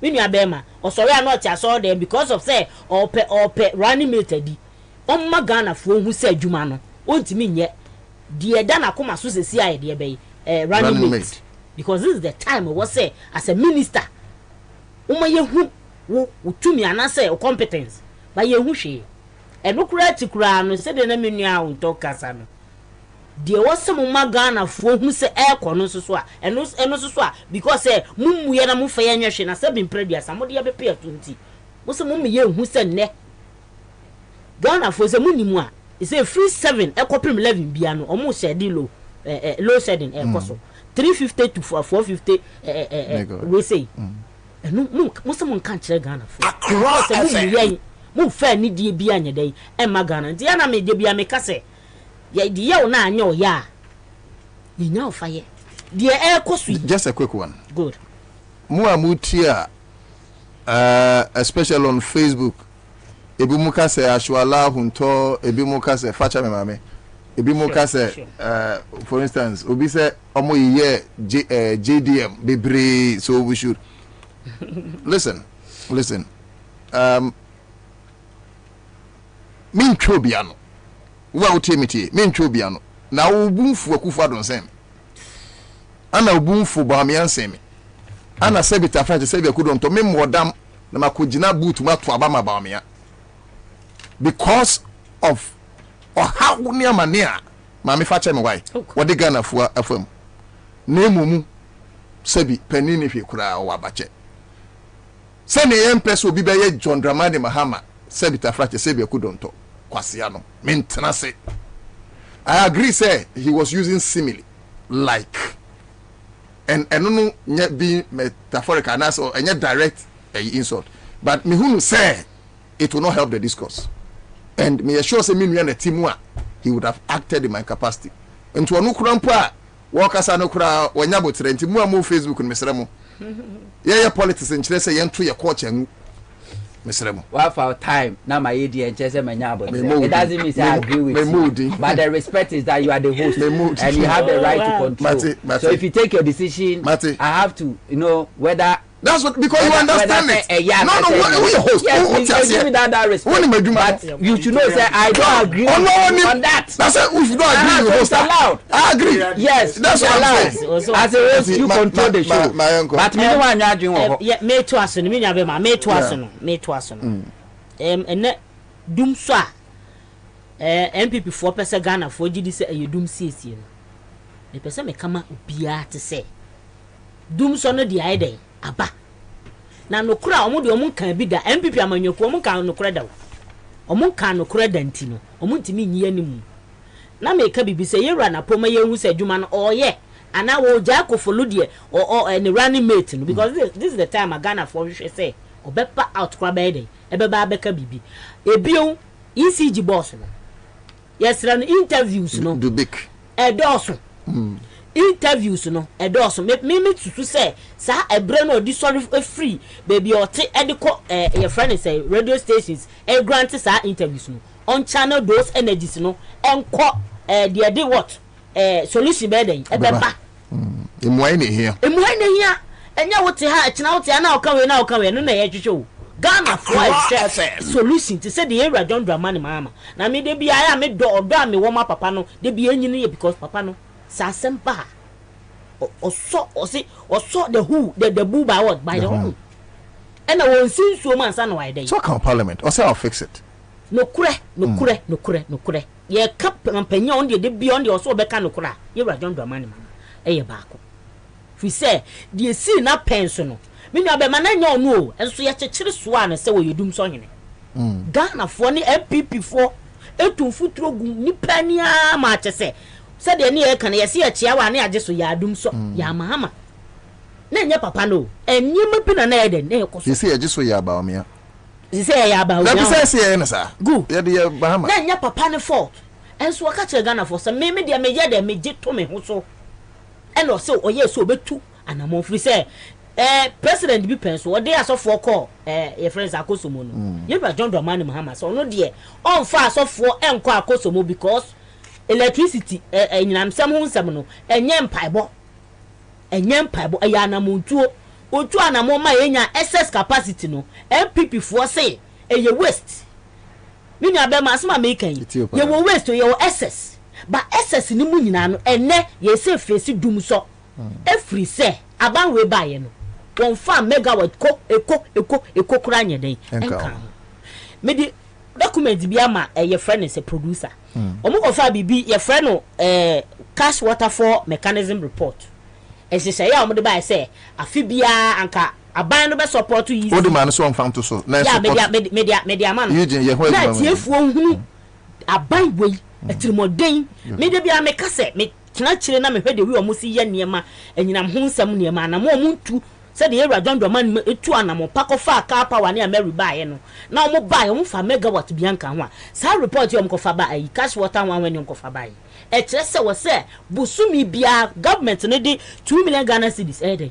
support to sika ECG e jeje na so nim se since August ya last year sa we ayi mechanism yom kofa bae sa sika no mfa nko menne independent power producers no ye do mo ka etwam 1 billion ne de keka ho Ghana for ye nanado aye yi no Ghana ye nyina msam ne ECG no waye ne jackpot no wa no de sa ko prefidie no na sika na begum kro no wayi na anamon anase bra wo so didi no ondi hwa ye John Dramani Mahama ka se de akono de baby adru no eye low said ya na e say dey eba because papa no already okofie nyina no Ghana ho bra won chese odwene Ghana ho nti de ekobi oyeden ofolo nti ho no be yi ba akwa to nyansa na ba akwa to says eja samo lakia mo fa mo motoma na mo fa ni djuma enso mo do mo se da bi enti na ne yehu de ye dey yehu enti sa sika na omo ankasa document no e chese omo chese sika no mo project but omo project document in mind na so ahu sika yi si jibaji musumu jana masa de modi Ghana for ye deserve better atem didi ni dosu mimi hu se mu didi atem free say musi ye de ye moye ho moden ye mo no ma ye nya ade e na mo kan sem gu ye so atem bi players to abo ba park yi so na Ghana for the baton ama mo se mu medi djuma hwede esi SS na mo si ye bo Ameri hu nsem a minister bi kura ye pamo no ni nyina echi no na ka wo ba na wo SS ne de anka kani anu kura de ni kwa se yesi yo keni kwa se ebonani but monti mi antu ana mo bia se bo Ghana for kro no enti me pacho document ni ya to Facebook akra 100.5 FM eye Mami Grace Afram document or person can was over Facebook conclusion no kra conclusion koda was up conclusion no Uba, you can understand better. Enti for phone ebra Facebook. Enti ade a Ghana for was see nyina ehu se abaya wo sisu sese na na akufo adone ba wo mia ban no. Wo mo nye Ghana ho. Omo ba se. Omo ba be wia. So omo se etisika so. Ampa su sika no mo ba omo di. Na nkanya sa ensese ya mo de ba ye se wo se mo di bosumi bia mo di 2 million we Ghana cedi. For conclusion. Ghana ho Brian. Mo ntimi ntu sa na mo no. Sa sika na wey sika so edidi ni ECG so kran so anama sa ayedai moji anamadi okay conclusion na nya dwemboni ni atrimodi a minu aba ma no waka kumase asem ye ka Ghana hanoma uye den ya untimi nyi Ghana kumase ensi nchen say one of what the industrial and the business center in Ghana eti de ekoso metimi aka say kumase for ye much affected ni nyina free say na ado ne ba omi anwene Ghana. This is the time we say you who say so maba no to kofa ko sanu na meka no eno na me pa ye John Dramani ko kan ya say on there o so your friends ye say ye be my gold kra bansam ni bi wo ho a me nua be ma ya na edika na ye kan ye say John Dramani mama e na dudum so bai re dum so 1994 kra dum so bai ye rakofo a mo do so on the obai obebo no ho moden wono dum so to no anamo obeto eso de asofofo e dey ekọ akosomo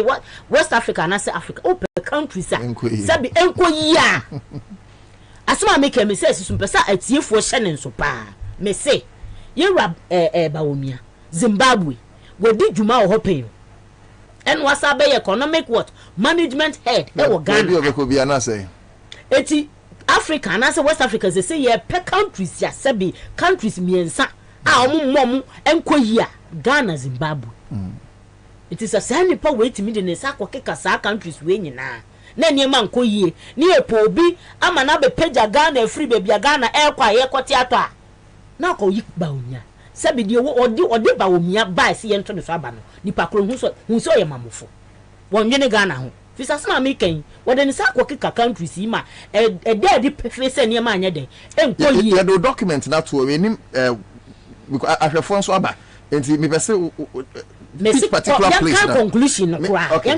conclusion I say the commission has validated receipts and payment to all stakeholders along the electricity value chain. It is to be noted that since August 2023 ECG has not complied with the with the guidelines of the new CWM as directed by the president. Hey, the president directed now. This defeats the principle of fair and equitable revenue allocation to sector players under level B as approved by the CWM Standing Committee in line with the revised CWM guidelines. The commission wishes to encourage ECG to cooperate and allow the CWM to function as directed by the president. Additionally, MOF should also take the necessary steps to honor its obligation by paying up for the shortfalls. You know, Rema, asema me kaino, eno wa ken kaino. Since I get, and I'm saying much or say, sa cash water for mechanism mko fa ba no. E was say busumi bia abantua sika 2 million Ghana cedis. Yeah. Edit support to sika ECG Friday agigi ni edi tua independent power producers no eka za sika we na since to August 2023 no aban fa sika no nkoi de omo be fa no ECG so a obi nim de be headey efa eno na nam so amenne so wo tua ne ka wo man sika obeda one your friend say nyinam no wano de ama de adi uduma enu nti na dum so aba enu nti documents na do na hunto bi say maji is it okay say over 800 million most with the 350 or so na kotu and ya can way so what meanwhile there's this directive say na me kire o say na na do ne ba omia aye ECG no me ka we na me ka ye say PDS asan we yes say on say PDS hu se me bai anamo ba omia tu ye e ma babe so me nka se obi ye baba sabi onye nipa ema baba so munim nkane aho ensem bia be fa Ghana fo sika te sa e ko ya be pem ne the same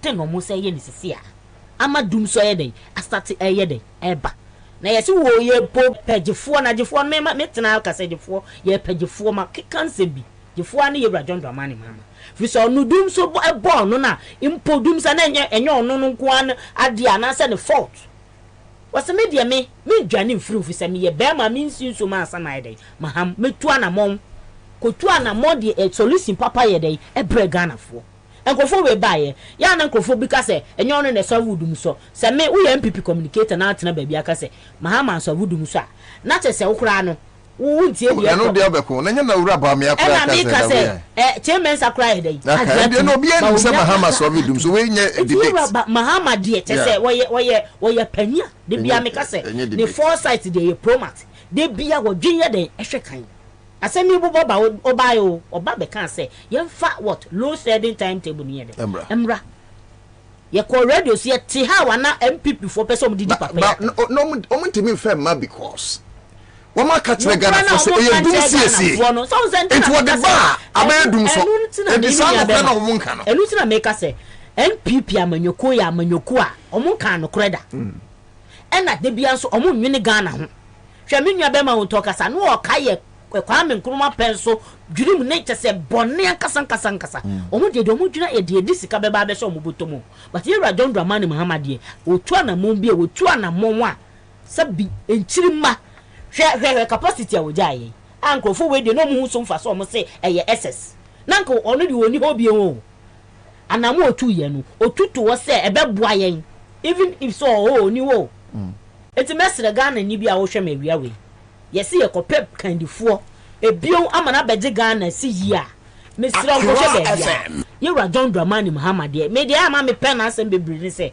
wo se a wo ye de ojo all right se a oyo papa no de chese Ghana nyame de ade bia cheye ena no wo kan asem posterity ye hwe de asi nne ene nsem o mekeka ya Yewura John Dramani Mahama insuro na me hware kwa meka se o ye saint in a way nyame de na cheye right from heaven ene nkofo bi yes o mo di fi betale no yenso post o mo yes o mo di fi e betale papa no me ene fi o mo de bo papa no I glorify because say posterity up o mo hontuma enti Ghana ni bia wutie me sorokoto wa ba ma Yewura John Dramani Mahama no won fa 24-hour economy ni nyede emra na ma ya djuma enya djuma bia te se na kofo de na se be na yentwa o mo ka no enya djuma bia keka djuma sustainable what jobs e bitime de ye hwan de atoso na ade ba ko ye me de 24-hour economy ni se o say what the Employment Act ba be ka Labor Act na wo de da no se be ya obi fo wadjuma uko shift first shift second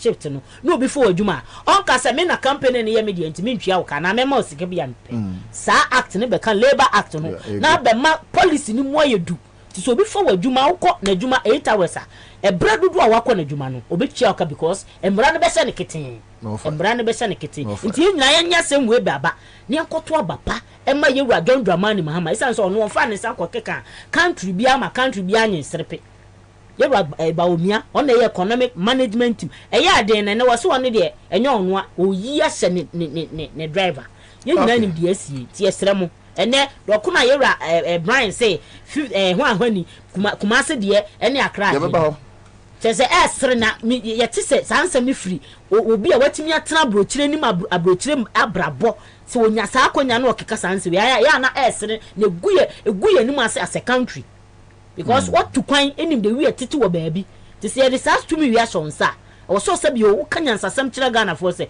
e bi aye yesi ntini amba beto na kwam ba be justify se Kumasi eboa na akra abo e ye different me se bi fi Kumasi na eba ene kenke ni eton 50 no ene Kumasi 5 cities ne 2 cities ne 3 cities dabi na what Kumasi na say we talk kenke 1 city I say wasem what I say dabi baby say entesa na wane nim say entesa atrona say muka say Ghana for say enti baby a Ghana for baby o man edri na say Ghana for adwina to for edri adino ye koto doko no ase mudi echi a ene doko ye Bobie 8 Ghana cities 8 Ghana cities ye ho de 5 me come here am to cry. You want 5 Ghana. Enya yizi bi nya bema. Na wo kunu pie no ma osika. 5 cities 6 cities. Oba na ne buofu because who say wa ma osika. Yewura John Dramani Mahama penso oba nam no ne sa wa. I'm telling you. Mama kwetini. Eno ya me feel. Sika me ma ya me susu say. Eno ya ba ya say enam bi ode nkontoa unum kwai onso ya benkwan nkontoa ode nkontoa mako fo bra kit nkontoa fo me wi an makaska na chiro sai fasi so nkontoa achimota forest no wabo ram so what ya enti sika na nka Yewura John Dramani Mahama na John Dramani Mahama tam ni enwe nkontoa na nkontoa ne bo ense sika Yewura John Dramani Mahama na 50 Ghana cedis aba bonkwan na wait my 250 Ghana cedis ni entima nya kwa ya Mrs. Okojomu aminu abema o ade mienu 250 Ghana ya fanya nkwa menyade na wucha won ahwe abeka so bi kura usika nanso sika no me se na Ghana sika no Yewura John Dramani Yewura nanado ne ba omia o mama mu aye ha atentenkura mu atentenwuro mu kura ye den eyedu sine no sika devalue because maybe inflation ko duru ye na ka yesi ye economic what whiskey wono de obeye magic ye nyankopon ye ka se Yesu eye Messiah no obewu age enkwan ye nyina ehu de esi ye but papa we bra ahunhiehia ho kyerɛ wɔ so no saa bra no kwa na o messy up. Okay, but messy about so needing the grace from Dominic Echampon was a fire for Ghana. Grace from other messages there. Okay, Bawasaba and also the Nediaba. Okay, so that is it. Nana kwesi free. I say Massa, what culture? Now just say maybe no Magia to Minia. Okay. Gilbert Arungo sends in more fire. Dramani Saidu sends in more fire. Oponchale says God bless President JDM. Okay. A lot of messages there. Princess Kujo Fusuware. Okay, Onono Camp Volume Asem. Okay, Kofi Ahen Kingsley, welcome Nano to that. Greetings from Awoshi. That's right. Eleke Mahad, welcome Sami Hunto. This one says welcome to that. Okay, so many thanks for the welcome messages. Now, me ba Cheska and Sana call Eastern region. Now, Eastern region they say one, I wanna me free Fantiakwa South at Chimsino. Anna Eastern region regional executives no. Minua wum. Kwaju. Kwaju dakwa. Ni Kwaju dankwa. Yeah. Minua nkasa ye na na ba ko. Me pacho ben Mike no. Ubisa awude a Kwaju be ebeka chose nyina nana je ba ko fo si no. Ti Kwaju de minua nkasa no. Ana jama ko ne nso oya ebusuani. Ono so de che madam fo brebro pa. Danu me hia no ache motamo. Branto pizza mame. Nyahwe. Nso na mo di pizza yi. Ana general secretary nso ye minipa o de saying. Mo general secretary Eastern region general secretary. Ani ba jama ko ni. Chairman of Vesmeka. Chairman Oliver Kevo. Eastern region there. Babusu afo ne wo. But my men check Ghana force kana me mrefie. Me sro fa phone se ya. Na etoda na mekasi me cheska aya mo wani mre because empempe no mo abudi kan no. Aya omutai edinkunim. Me sro eneme mo e den school fees no ntwaye. De bia obetua ne o promise no scan ma. You have access to your phone. Enye de bia na ye de call X, ye de call Facebook, ni ye de call we call share pictures ni ade o TikTok o. Ubetime nye ska sese ya. O de follow ni amebe kan. But star 413 hash. I di mechi sese ya. Me kan Grace afani phone. One who obodi we ni na we nyeska yi. Star 413 hash. Wabo. Okay, choose option 2. And no ya cry FM. Na follow. I said near Hunto research or what? War when you scan a good phone so. Born in Tem. Bra, men found to one of the old body that and you feel out the two. I feel what they are to us anyone more. Star 413. Count. Over Juma, you don't qualify. Oh, no, okay. I am me be that. Okay. Now, me, I'm interested in a minute. Mamma cos wake up with Semidi. Mini be number 12. Oh, say, man, why didn't you have it is star 413 hash. Choose option 2. Na enche skaba be go phones. Afa na joining me ye chesika CMG sika chede raffle na do so. Obefa phone sisi ya. Na bo star 413 hash. Na choose option 2 eye Accra FM. Na follow ni aka no. Enche ubehunu se sika ba be go phone so. Now, Michael Ofoi Akol. Me what primary na my best friend Ofoi. Edin you correct? Oh, no. Yes. Oh ya chini. Me mama chini. Yeah, Tina. Yeah. Ofoi ne de ada. Yeah. Ofoi ni ada. Enti madam for no ya ada ni. Ada ni. Oh sir. Ada so de me papa mama ye fu ada. No mo friend keninye. Oh, okay. Enti me san so ya ada ni. Oh, okay. Yeah. O papa mama e ada ni. Yeah. Omdi ejade de but say ye free hosa. Fu adan onye half adan. O papa mama e ya dani. E na o papa e de. O achim ne kuapi makrupo. Me ne ku fodu free achim ne sen free krupon. Okay. Ebu akwa ne. Yeah. The same. Yeah. Ba me mama mu e different. Achim fo mu de na de anaja de. De na de. Achim fo de na de. Se me mama so free achim. E na o papa mama. Yeah. Eye fu adan yeah e na o papa eye achim ni nti we so chese mi fu ba bia na achim fo mudi ejade nti we so chese mi fu ba bia na mudi enade na nti we de kwa achim ni oh me ma mi free achim ba bia o ka so wudi o ka so ma mi free achim ma wudi na de o ka so wudi na de dia nti we bia de free ma mi free na me se me ma mi free achim me ma mi free si no ha o ma me papa Dabi me papa. Ada ya chem. Dabi ada nya chem. Ada fo mu firi achem. Dabi o confuse me. Dabi o. Ma me ntro. Me papa e maame. E fu ada. Ba me maame ankasa. O firi achem because me maame so ye chini. O tu da ko nankasa na oje osu no. Se wo ti so mu di ade e ko se bi o mo papa afamu a. Ana se mo maame famu a. It means o maame firi o pa o nana ba mu. Maame e Oya chini. Na wana na ko nya dia. O tu da ko no o nana ni free ada. O papa maame. Yes. Enya me maame side. Ye dia na de ntimi maame. Na person yi me free. Enti se o papa edi na de ati o papa be di ade efri. Untoso ne maame masa next time me about why we be say who talk confusing o papa o le di ade e maame side ne mo nya o papa side me nana me papa yi oh masa ye o me hu adwen no o be explain ataya na me da me free me kro mo se me free o wa kire but o de me enko na we explain ataya hu ba bia o next time ye be ba dey bi ko o pe bi de o Michael me ye chini yo o di ade edu yes na na yes I have Michael Ofoi Akoli beboa yen in the next 20 ye go yo minia medas ni akwanya o de ama me na mafa mafidi so achi a ye tifo titiru Eastern region fo a omagibra omutie including ye bra pani Brian Champon o say oba Eastern region em say dokono bo from pai meanwhile so yenim ne farms a odo Afan Plains efo a odo na mebisa ne say ewie yi odo na bruna wa ne kakra na wa Afan Plains no odo a oton bag sin na oton bag ni wi a dokono fo no so aton ne sen ni hotel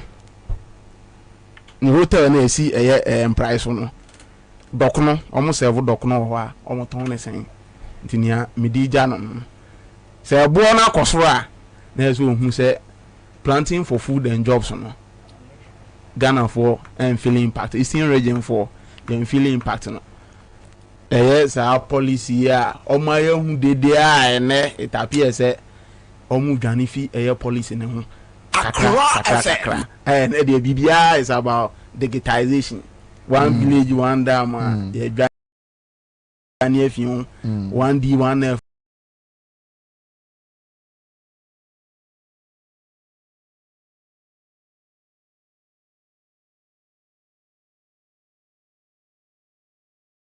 ye dwane if you enti minia ye besre ye bra Brian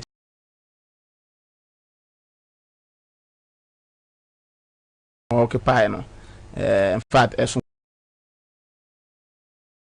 pay a Greek minister uhwe eduane so em say ewia bibi hu a nka say wo form pa ba ko ye eduane na nka say nipa utimi wo boka wo ho say utimi afodo ana say ekofom ma ma utimi afodo then ebo no osoro na Ghana for cancer we you planting for food and jobs ti ye besre no sa nsem keken on fancy ho na on beka bibi panchire kwan ye be fa so a ye be ma nuane bo no akofom minia na minjin di se ye nuane ma MPP ene on betimi akase dumso aba ama as a ECG publish timetable eno kra ko back and forth say enya no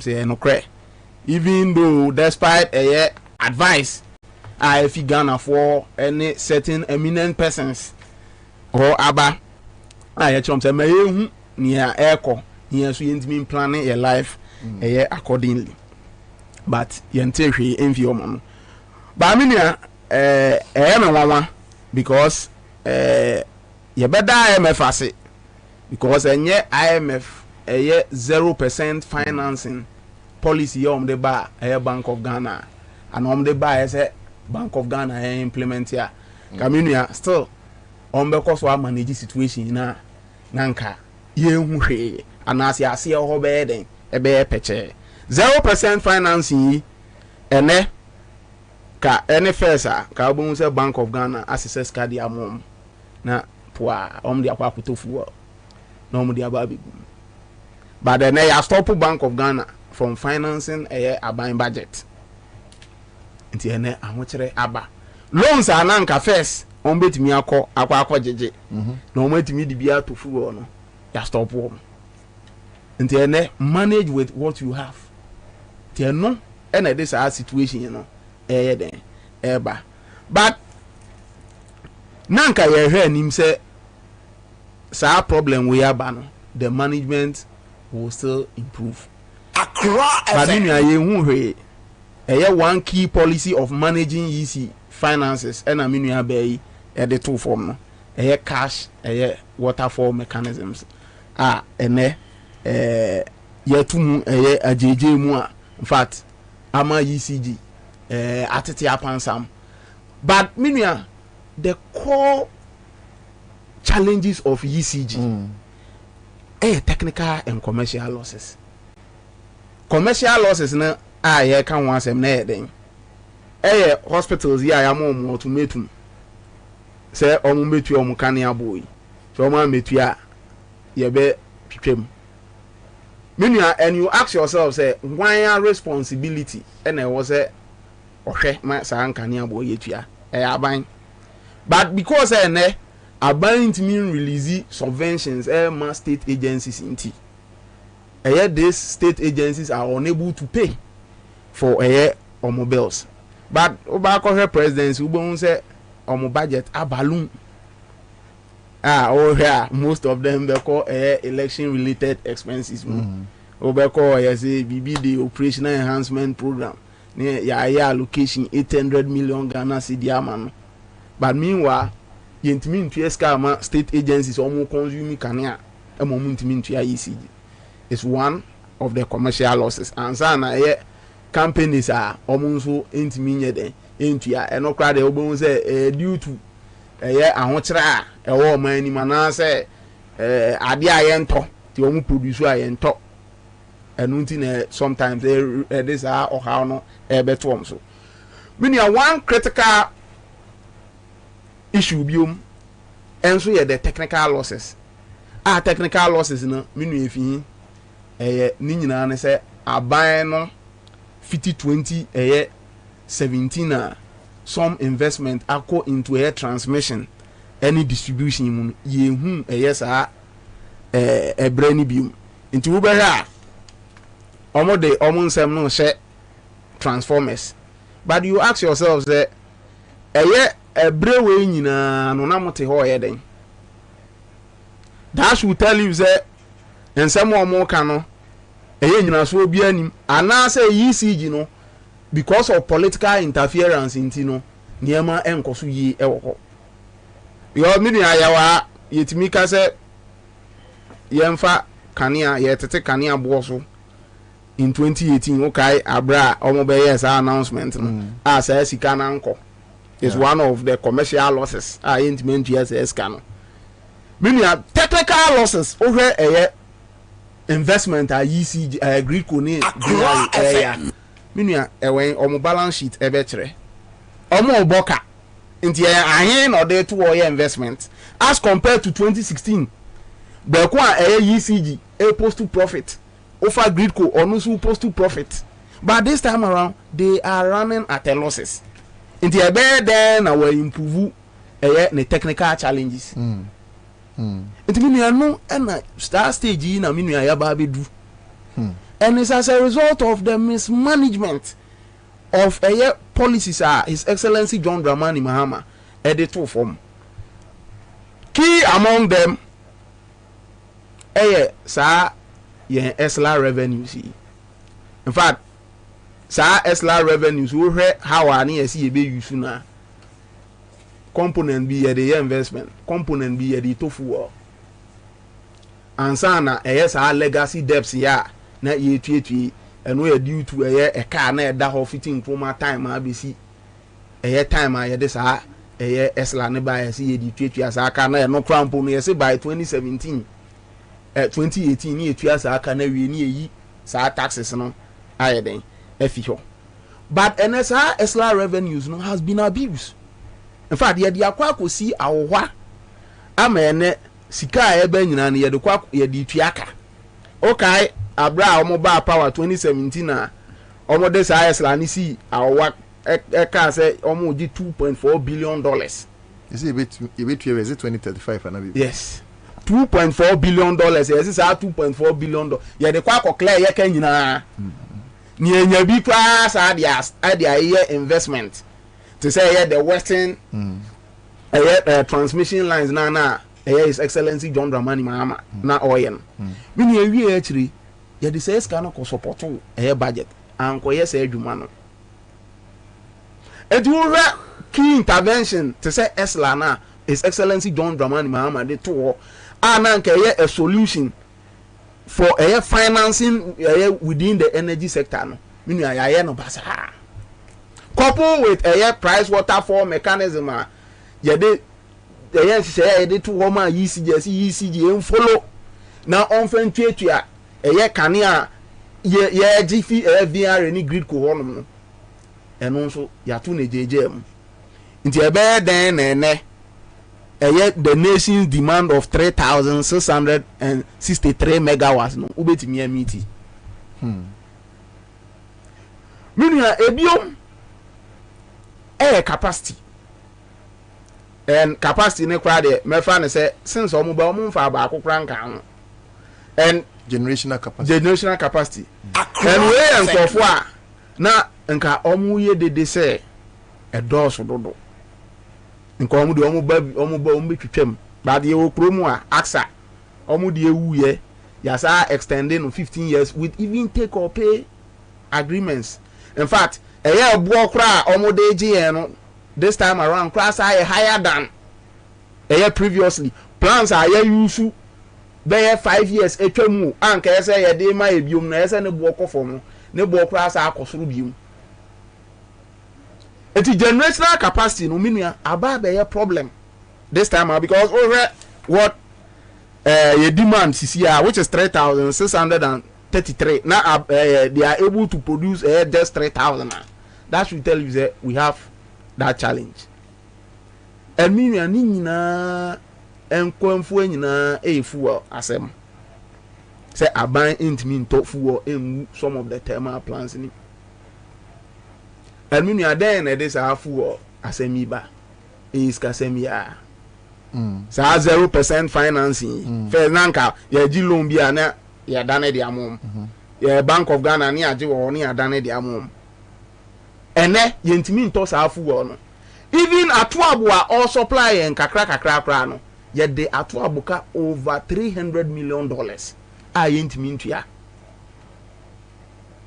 omo a omo de ye kan say gas ebe omo de power other thermal plants wo tema no omo so a yentimi ntua omo ka ntimi nu ye be den na yentimi generate sika aba ba me ne akufado because me awuche nyina track high now any threat ECG for instance there ba say within 72 hours or so these 91 hospitals amaye won ka ho bibia ebedundum ne nyina ne ade I was on church the kadodo amode no over 500 billion na akufado aboru any internally generated fund ye mineral resources any stabilization fund Mahama Dijaye sinking fund Odijaye Esla Odijaye heritage fund Odijaye and apart from that external borrowings any sika what mo dia eden you say because it's shocking and be part when you question say be NDC ni baby say we are questioning say Ghana ni be bisa because your taxes and the boy my hobra Minia say what did you get into 600 billion? Now emu 94 billion. Oh the aye so called flagship projects. One village, one dam. You can say one D1F. Ne kekan one. Money productive. How do you expect that ubenya returns was a niema we mu edi bia ba beto fuwa? Enti say Waburu 600 billion for instance. Yes. And when you 600 billion, not the 100 billion. I flagship project. 500 billion no. Because flagship project na ehiyes kanyesa.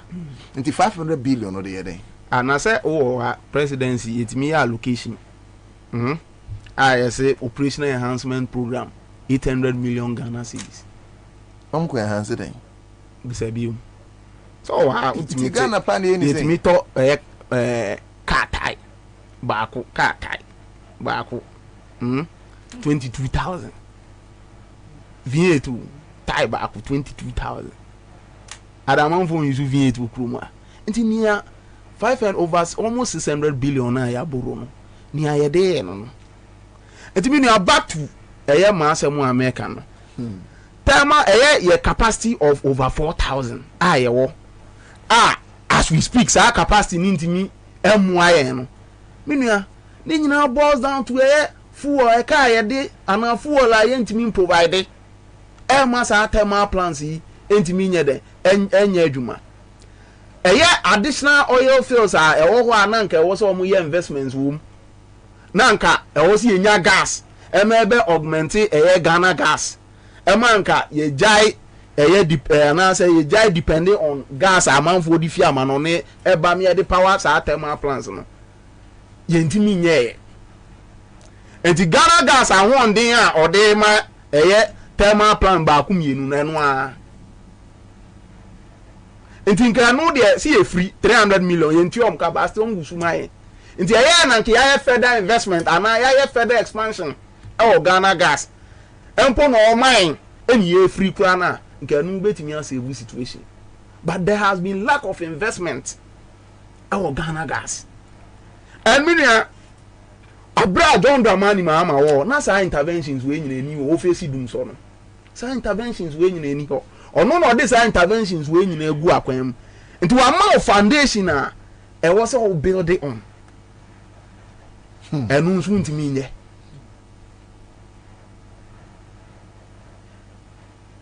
Ye so dum so wo krom awie ehu kasa bebre enenyo na oyeye ena ehun sem ebi kura osio plans ne boy den enu na mini boss yi Ameri ewie ekire na nke ye di bu Ghana for 1.2 billion obi a say 510 ne board den no ewie ekire ye di bu ye 1.2 billion. Meanwhile Accra FM one kasa say power plants na ne boy den one kasa wo sign bia ene ne boy kura ye den sin Ameri o he GPGC contract omusan ya omusa be abrogate here na ba be judgment debt that Ghana for so mini I don't know it's over $800 million but you promo yet in some way assume say Ameri boy den na ye ba ye betwem agi Ghana for sika mom mini I promo in fact air gas you cry near the power Ghana gas the power your plants ye katre say ne boy den say here na this gas ne twayen na here na bo a omo ton ma ye $9 no enka say bo na wo say ba fom so omo ton $6 minia ewie ekire mo makwa akosan contract tema regasification project ono so be power thermal plants no more sign of $10. And then for year na review the prices about $7. But then $10 waiting me assign. These are some of the allegations Abraham Mahama so we dum so ne kwa wie na omoye. And your dear nim Mahmoud Baumia Alhaji Mahmoud Baumia. Inti ene ye busa say interventions are John Mahama di go akwam or de solve edum so no. Ne na all yes here because it appears that the problem is financial to fuel for 2 minutes here mama na yan fan solve problem no untimi enyeska ento and minia going forward I no bedding because one or LGBT issues see I cost aban cloya signal say no cancel taxes or no ade akwa IMF any medium term strategy report. I also the be correcting ne fiscal slippages. Waka so obeji yi levy ne missing taxes. Also or cancel. Sa conditions when IMF say me hwe so na mama second tranche of 600 million. Sa 600 million yisu na nke be support your reserve your tintan bidi to tofu on ade. Is cars and IMF are very skeptical. Omuntimi yi say sika no mfa ma. Etimini an ye kan say kwa ni mudu so na no be den. Sika ye de be tofu even upper was at 3,000 year na yenye 3,000 year na yenye e ba be kofom. Na e kofom a companies de bebre. Already across the challenges him. Yes, in ye betimi ye film ne say ye be ye export more. Ni etimi enye ska etu aye ho kana ye ho ahen. Na there is a time yes our companies yon be export yi omunya kane amfa produce. Nti ye be den na ya export no enye ska etu aye ho ka. Enti ne ka kire His Excellency Mahmoud Bawumia say Bank of Ghana na dan no. Now almost spend millions of dollars for one. Say sika na tofu. You bet media power thermal plants no. Ama factories aye adwuma. Ama huntonia no fie na damf no fie nyinanyini coke ma zo kosiesie ni phone. Odu dum light so sa ba back no. Say na adwuma. Sa da ni nyina wantimi anya adwuma no. Na adwuma betimi aba so. Eti ye ka kire Mahmoud Bawumia, the problem is finance. Esla no o de akosi awa eno there is gone. Say kwaya obefa so a obe convince IMF amwa release 600 million na maya ye benye bia tofu no onfa so no onye because I know na me hu ni say the only solution ye betimi enye ska wom ama yetimi dia tofu either than that going forward bumso na no be den pa. Okay, Free, that's Michael Free Akoli, a deputy senior regional communications officer.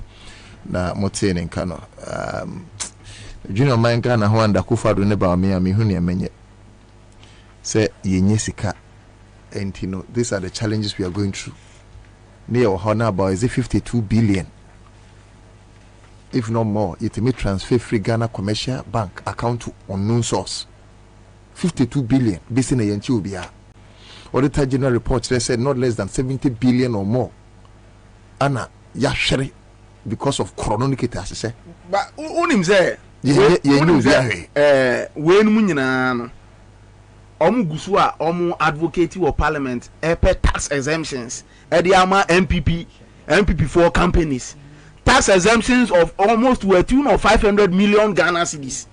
I mean say sika we tofu look recently Bank of Ghana 60 billion say boka inti na inti yemfante everybody is at meanwhile the same Bank of Ghana gu commercial banks to say UT Bank to say Heritage Bank to say Beige Capital and a Beige Bank say mismanage and they needed only 9 billion according to report we use 22 to 25 billion SML deal Fisika SML Charlie wait mo forget it just monitoring of revenues but they do no ya bro Fisika omoje ya bro partisanship so say sika we ntofu so ube say clearly so my mo ye ni say ya bro e no mo bo man no because minim the entire was say tax exemptions of over 500 million for MPP companies yenyeska and tolites but yenya $200 million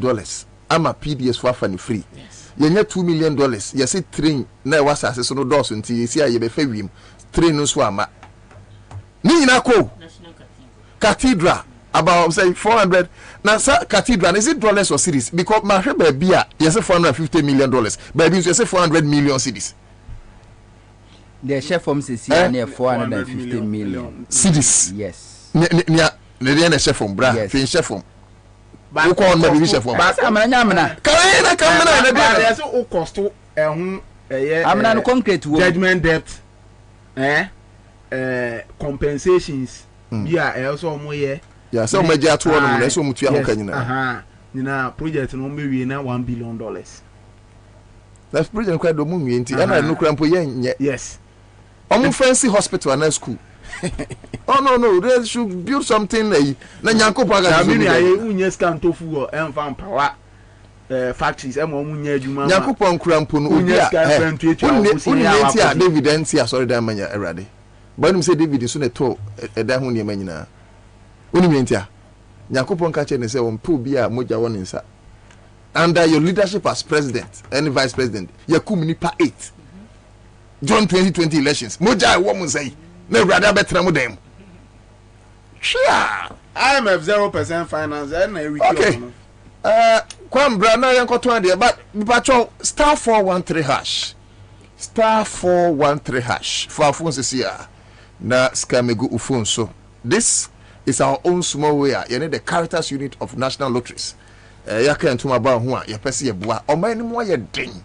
Nti yenso yanso asena e be den. Misro obu okro hia 500 cedis ni dwe 3000 ni dwe 200 ni dwe 3 fa phone unse aye wani ha obu okro aye na 22 e bi nso ane una abedi me hu yanka na ka kire nti fa phone se ya na bo star 413 hash ofo ya fa grace afa hunto de minim eno na obo ba oba ka cho so ye research star 413 hash se ya na yenko yenim. Okay, so at this point, you know, Kwame saw ma onim say ayi mokonso afi na mo che me hu na mabosa anya wa ha. Pokwase Maira Accra. Midimafo Pokwase Maira Accra. Midimafo e ba kle nka ba Accra. Ani no wontie. Passengers egumi kai mu. E ho na dodo na ekro. Eni sa Accra ni mpotem ye demo. Ani ye demo ampa. The say de edutwam Atlantic International University, America memu. Abo Dr. Dujanfi Abasu honorary degree as a professor in biology in herbal medicine. It is said here ayaresa no aye more. Oh, ni se minim wa bi kopa wo. Wani ye 1 cedi. Ni se ni betu mu anza na ye TS ka no. Mi so mi connection na Adam koye na esakakra se wa page mu ama hode ambam connection ne mu ye wa obo we ba de kro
President, His Excellency John Dramani Mahama, flag bearer, Zuma National Democratic Congress. Also, in Chemo Bibiara, or would say democracy. Sarah, LKM, Manigana, Krata, Shishene, economy, I wanted to advance. In education system, I was saying, friends and family governments are all called the current administration. I watch her, the Shahashipa, all called a shepherd, Afraba, Bibiara, as Ghana, yes, I watch her now, DOS. His Excellency John Dramani Mahama said, when you are making our everything crap to Erica Bob, they are build Ghana together. As a mortgage you want you there. Everyone support in the campaign for 2024 election. JM 2024. As a mortgage you want you there. When somebody can do see good governance card in the good governance card in your card. And you was there support JM 2024 campaign. Good governance card. What did you do? And my wusi kanye ma wa ho zilibo to me. Now so ajo was. One saw one better what the good governance card. When this kaya 40 30 10 citizens. no so. Ebotum abo short code *248*6#. Now also ascend the was it. Good governance card. Peda Jones and support JM 2024.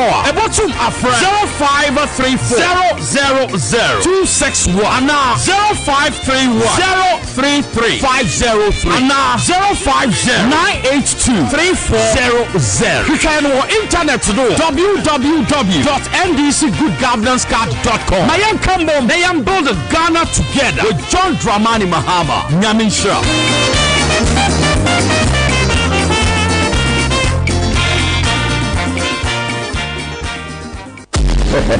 Now, dear, everybody is chasing world records. So, from Singathon to Cookathon. Me too. I am also setting my own record in Watchathon with my Go TV. 24 hours of non-stop quality entertainment, unlimited sports, plenty drama and exciting kids shows. And you too can watch some on Go TV in our sweet Achedie Kesie deal for Ghana month. From March 1 to 31st, get a decoder, Go Tenor and 1 month Super Plus subscription for only 199 cedis. 199 cedis you mess like a gra. Grab yours today at any source point and spice up your entertainment. Go TV. Love it.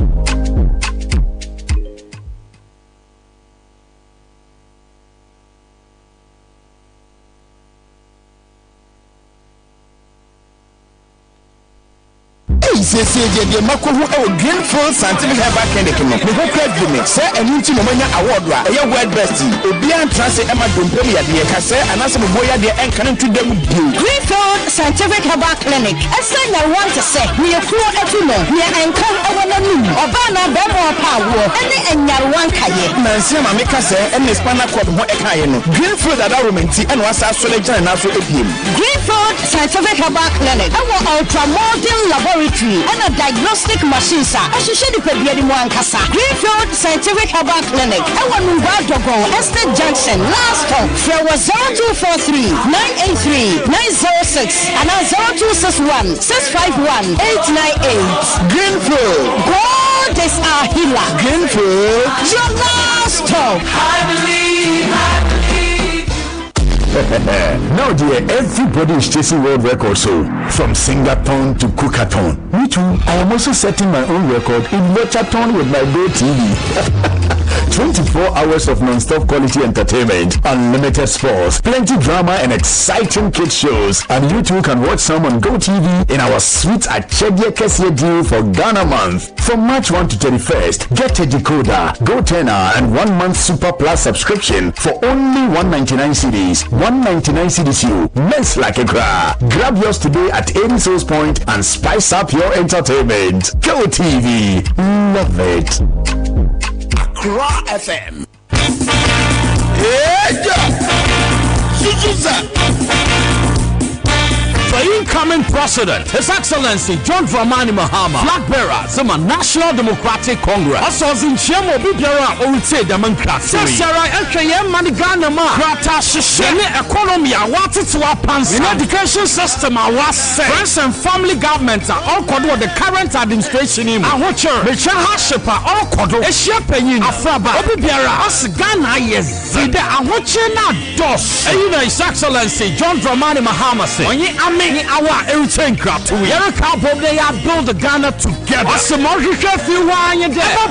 support in the campaign for 2024 election. JM 2024. As a can do see good governance card in the good governance card the card and was there support JM 2024 campaign. Good governance card what did you do? And Timawusi Kanyama was in the bottom. I was so agile. Also one better watch good governance card. When this is 40 30 citizens or so. Ebotum abo short code *248*6#. Now also ascend the was it. Good governance card. Peda Jones and support JM 2024. Ebotum afra 0534 000 261 0531 033 503 and 050 982 3400. You can on internet to do www.ndcgoodgovernancecard.com. Mayan Kambo, they am building Ghana together with John Dramani Mahama. Nyamin Shah. That's okay. I have 5 29 on the dot. Accra 100.5 FM. Citizen show ni jumedi ndi midin. Ednana otu da komitrem ama Kwabena Bobie Ansah. Empenyufo Egusu Hasami Hunto, broadcast journalist with Original TV. Samsona Grace Afam, Ashanti Regional Communications Team member. NDC Michael Ofui Akoli, Deputy Eastern Regional Communications Officer, ma NDC. Yedikan every dumsonwa yebehwe the economy na Flight Lieutenant General John Rawlings can be or see you define the economy ayabrofo bebre no no, but defining the economy na we use inflation to stand for economy no say accommodate no ayawote, and that is how he defines economy. If I'm hungry, I feel it. Now a minister in charge of agric say dokuno boyefo ntina che say you bi na ha yani na me pese ya be limit our scope to dokuno me pese digina hono ma the economy. Let's assess the economy, because economy no na omde be ye campaign tia the SY John Dramani Mahama administration na ne omanya akwanya so far.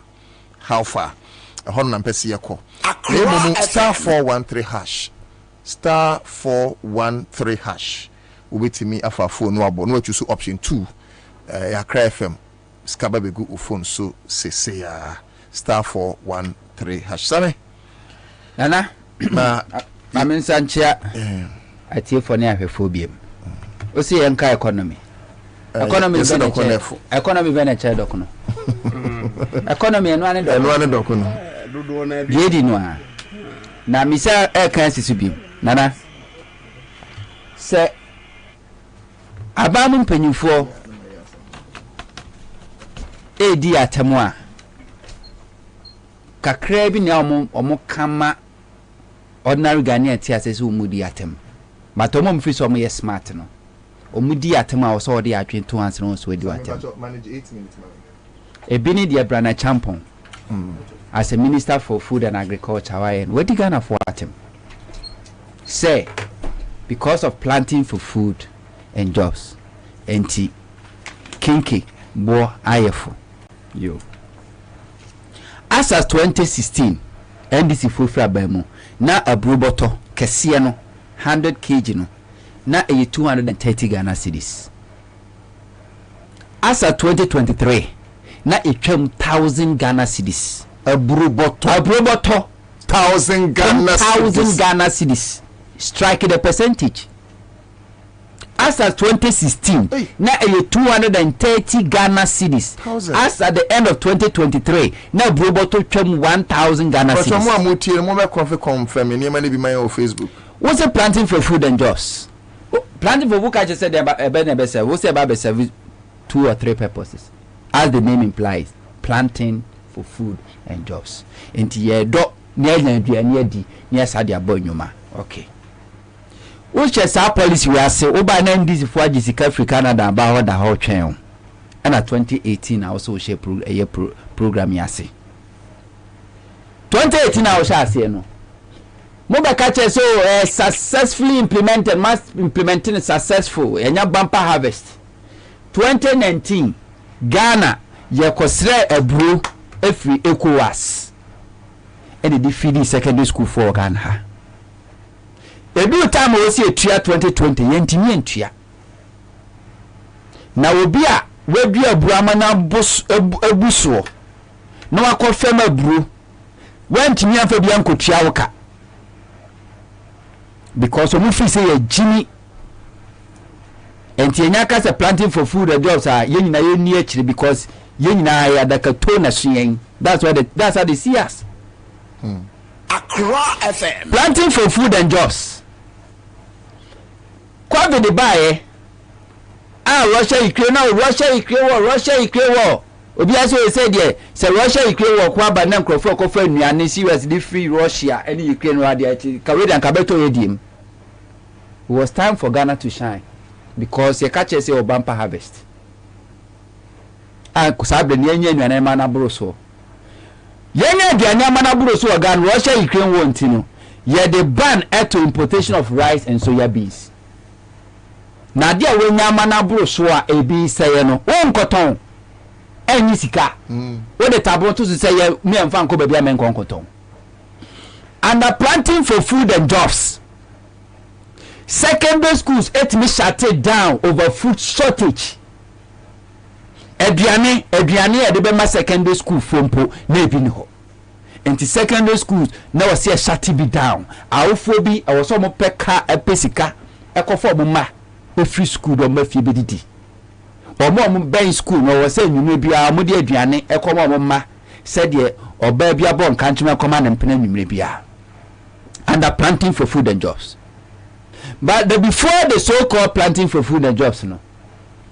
Professor Mills Mahama government 8 years. Nana wuti bida si eti Ghana ha. Se eduane wa kwa atwe secondary school. Ye nya ebrompo mfa mfidi emofra wuti bida. Under NDC, not even rice production.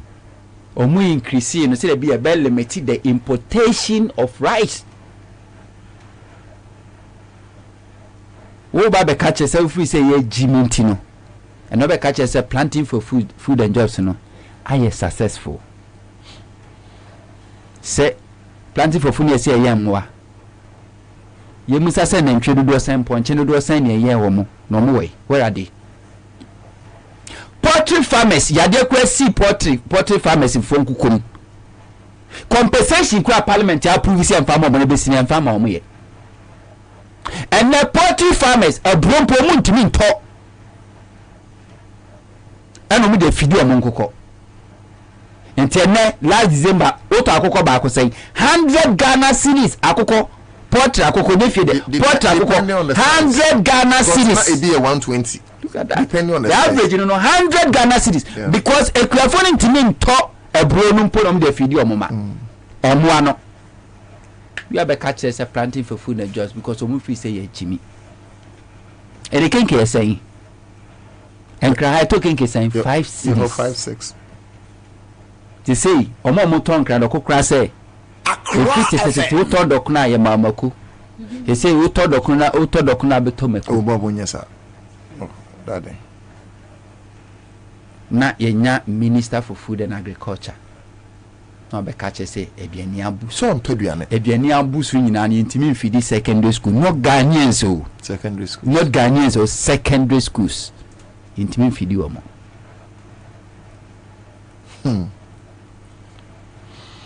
Enyo na ye bibi. Mi so omo do mo nsa fa Ghana fo anum. Omo say esin ni enum.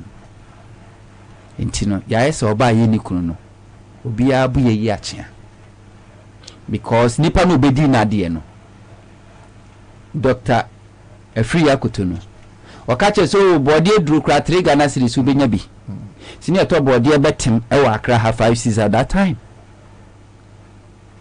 First time in the history of Ghana yes ye aduane boa ye di wa Ghana ntino the government solution is say yanko fabrode megu minister of food and agriculture advising na ye di ebegu say ye di aduane abogana for nkran ama mo pa aduane nyina no mo mra nkran fache me during that period me interview secretary Emma Domi New Market. That was the time my America chair said obit my better finance minister sinking of Riata. I was shocked. I know my America chair me say or my agric minister no one or say or my 2 months or say 3 months. Say otimi a sustaining program na or no as secretary to the market obi jejuma. Say Ghana hayeti enka hayeti market e wo how you can't count them. Na abasi enya tinkra nyina opa brody abra ministry ho ye de ka. Doesn't make sense. How? Because yenya food and agriculture minister a friend Owusu Afriya Kuto or ye doctor. Akufo do catch say ye ka say agriculture so bi onimi kwaye mu pa wa ben o catch say poultry farming can say poultry farming cash crop. Poultry farming cash crop. Akufo do say wa ben pa. Me fa nto na me nwie na no afenyo marking. I can't 3 minutes. Edi eniamon sembi o mrahye badwafie. No madwene se Professor Jenano Pokwajima omo nani betwi form. Se na no me beka kire wo ha se. Mami free last 4 years Mahama boni din. MPP digia si benya bebi egu mami fi omo koye na academic records omanya bi as a minister omanya bi as a public servant omanya bi tiafe de ekọ no personal say wo ya brewa na Mahama it means Ghana ni future. Accra FM. Professor Jena Nopoko Agyeman Ansah 2020 na okuta 8 masters. Before I go into her credentials, but me bisa question na aboa me. Akufo-Addo be president no how many years? 72 years. No 68. No 72. No 72 years. Is Akufo-Addo how many years? Akufo-Addo 80 so. Okay, Akufo-Addo 79. No 72. No 72. Mama no was saying. Or 72. To us way. Professor Jena Nopoko Agyeman Ansah 2020 now over 8 masters 4 PhDs. Akufo-Addo no a afenoma kijira parliament wa and Mr. Prinkensi ma sebio makwako nani o defend no Akufo-Addo ni highest in education then 3rd class.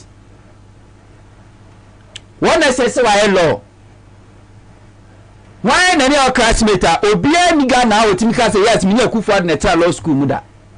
O certificate wa say ayira.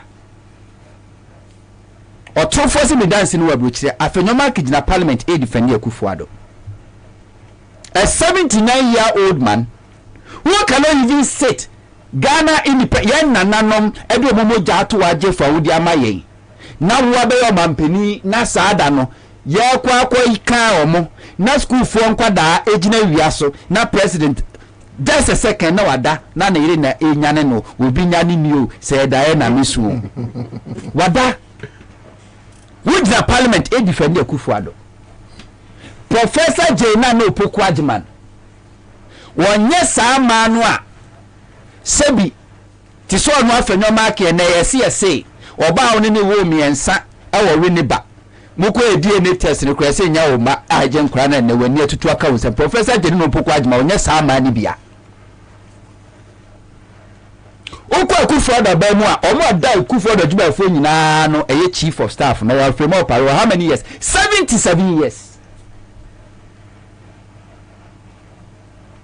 Enti so ma dwene se omo de Professor Jena Nopoko Agyeman ni betwitwi fam a yese osuyanko a wotan wo omo nche oba baako owo MPP mu obetimi de nanim nyama toto Professor Jena Nopoko Agyeman ho omo nche oba baako na no Professor baako mi nya na supporting trumu on friends gaje kwase hwan trumu omo nche oba baako owo MPP mu se obetimi de nanim de ka se oba bobra ewo MPP mu ana onfa no to Professor Jena Nopoko Agyeman ye hwe ma omo MPP mu esrewusu esrewusu supi esrewusu no aka so secondary school we ye supi na wonu ho da wonu ho so da because once a soldier is always a soldier supi anase how akumsin obo otuo nana how akumsin obe minister obi say Facebook cry the way that be basa comparison cry compare how akumsin to and the next say wote areda mu ayentobo entimato challenge ni say e man na wo MPP mu no a afenoma kini heli omo no mote parliament no ye form to chief of staff Krampo sebi la friend mami Efrema pare sebi oba be na ni to Professor Jena Nopoko Agyeman ho is it mo parliamentarians no why Ajwasafo Okuboni jaisa comparison na ye no how do you compare Ajwasafo to Nopoko Agyeman na me cheso mu ni you comparison be jai na pese me cheso mu ni na me so ni obi a odin be compare MPP mu jai na o ma ni bu ba umianu kura na mo se on na ye Messiah no ni PA dudu say obetime ni want to Professor Jena Nopoko Agyeman ho wo ni bi MPP nya bi sisi da MPP doctors e wo mu nyina about 99.9% e ye fake certificate ni kita omo pese ma mena nu momrem ta fenyo marking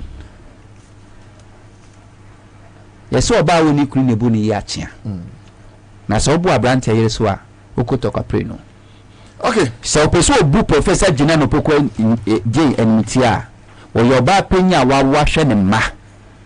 All right. Ba ma bia no so ne Professor Gina no poko agema wo.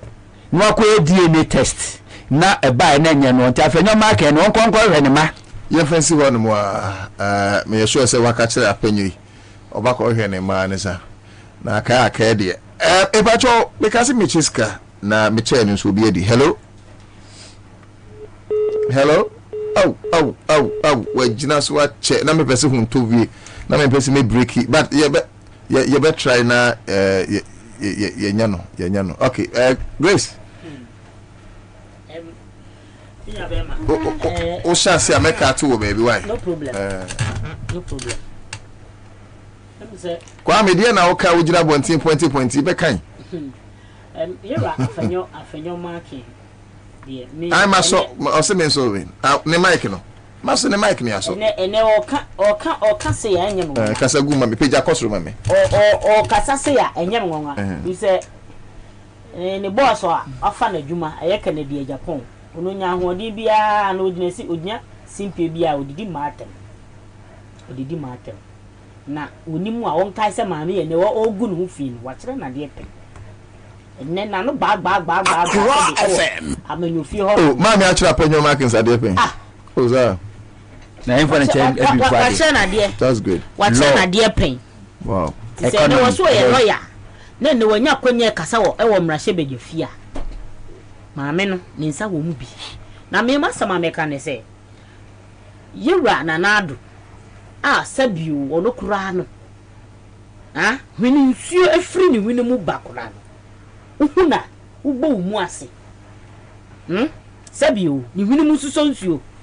Wontimi ntina badwamu ni 30 minutes na otonko no. Papa ebedi president no was 72 years. Eno kura no munya no mugidie. Munya na nado mugidie. Na adentia. De me pesa me kache Yewra fanyo ma kin se. Afa na fufra. E ma me je mensa de nya na fe no. Kura. Ntina ye me nua be ma hunto bobodin. Oboye ma me hawa kumsin di. Na hawa ku kumsin kra de wono de ono oban. Ye tiba from said de ya. Hawa kumsin de won o mampo.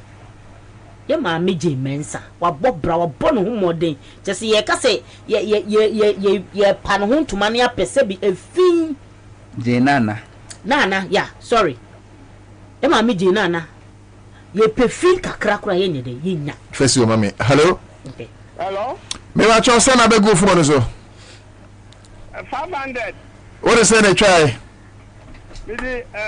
me the 20 Ghana try eti o yes ana ye so the 20 Ghana 500 ni twabie uzu twabie eti and there say 20 Ghana ni free me yes I know mo na de amai Odi onti for sika kudi be ba cho unsu beti metwa star 413 hash try be say ya unsu bedi star 413 hash na choose option 2 Accra FM Grace ye me na me ka ne se ye ma me je na de wa bo ne hu modern pa wodi ne hu ni e wo Ghana ha na se afanyo ma ke pese ye ntia se o ya brewa obro 70 years a pese me kan se ye wo ho asetina mu kura no se obi nyini a se be se enkoto ne ntwene dabe minya ba ye tun ye koto mo twene nipa ntune ye kwa himfi a empanyufu ahia mu ye di asem no ye si ye ko hu abrewa it is ya ma me je mensa je na opoku se wo ya abrewa ya fanu because ni nyansa adwune kuta no se bra so se bi emu aye den ni ye penyansa ye de NDC fu e benya abrewa ye den akobusam nyansa sem ni de abebo Ghana ho bra opa yusu na no poku agima FM na mensa bi ho nya papa ma no kokotia man kan ye kura man kan ye if yusu na no poku agima kan ye kura ana yusu ma no poku na de mensa man kan ye kura ti yusu na opoku ye ma me na me si subio etiefo mu ntie me se ye kwa himfia na emu ye din a ye twene antwe ye se ye kwa ko ho abrewa ye ko ho abrewa se de ntia nyansa abrewetia be ma ye nyansa eti say ye afanya mark si afa ye nana because say we abrewa future bi anua me pese me ma ne ti ase say ye ntusu nuko Yewra John Dramani Mahama. Me can say, obi choose ni bia we choose ni because or you fit for purpose. Ti maame no so ya abrewa me pese me chen say abrewa ne so won faso. It is a bre mu be ye den.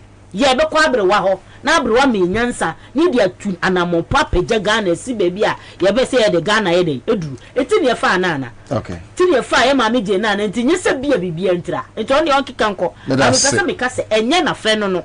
Baby, I'm going to say, Bedroom Honokrana. Now, mammy, we no on them international. A twana more patches and the dear Ashita baby, a Phoebe, no. Now, and young Sadianti. Over so a day, who good move him, see you run an adro no cra. Or tit bedroom, a tongue cook. No, Sabio, Sebi. Who is so crafty in Humber? Okay, she and I will more semano. Not to say, mammy Jane. Yeah, that's a pa, sir, or they one no see a man Grace from Ashanti Regional Communication Team and BNDC.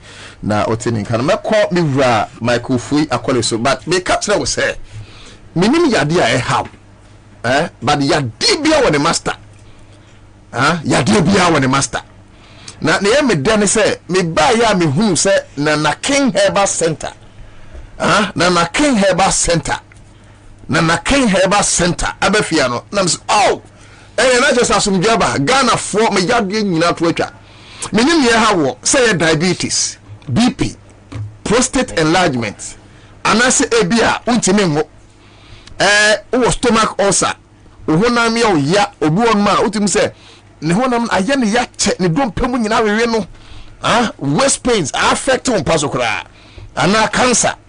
Typhoid, jaundice, malaria, sexual weakness, obu okran so odwonso anaye manu a edru sembebu munsa na sebi atomo no ya no matidene na King Herbal Center the God Herbal and Healing Crusade ebrew na crusade we dia se wan kwa be how because one ebani nyina benya yaresa so first April day ni me ya na abekos wo Dream Inn Hotel Kaswa toll boots. Yes, also from Royal Dede Hotel. Miss Row, and no past 7 a.m. Now you're the crusade, no answer. So, beer or what ya dear. Now, the Eminem say, and your home, oh, a herba, any home. It will quaint be so say, a honamania, you're the herba, never woe. Say a home, what? You're the prayer, never woe. Miss Row, Ubia, Empha or Yadiphobia, but boss I had so and diabetes, BP, prostate enlargement, barrenness.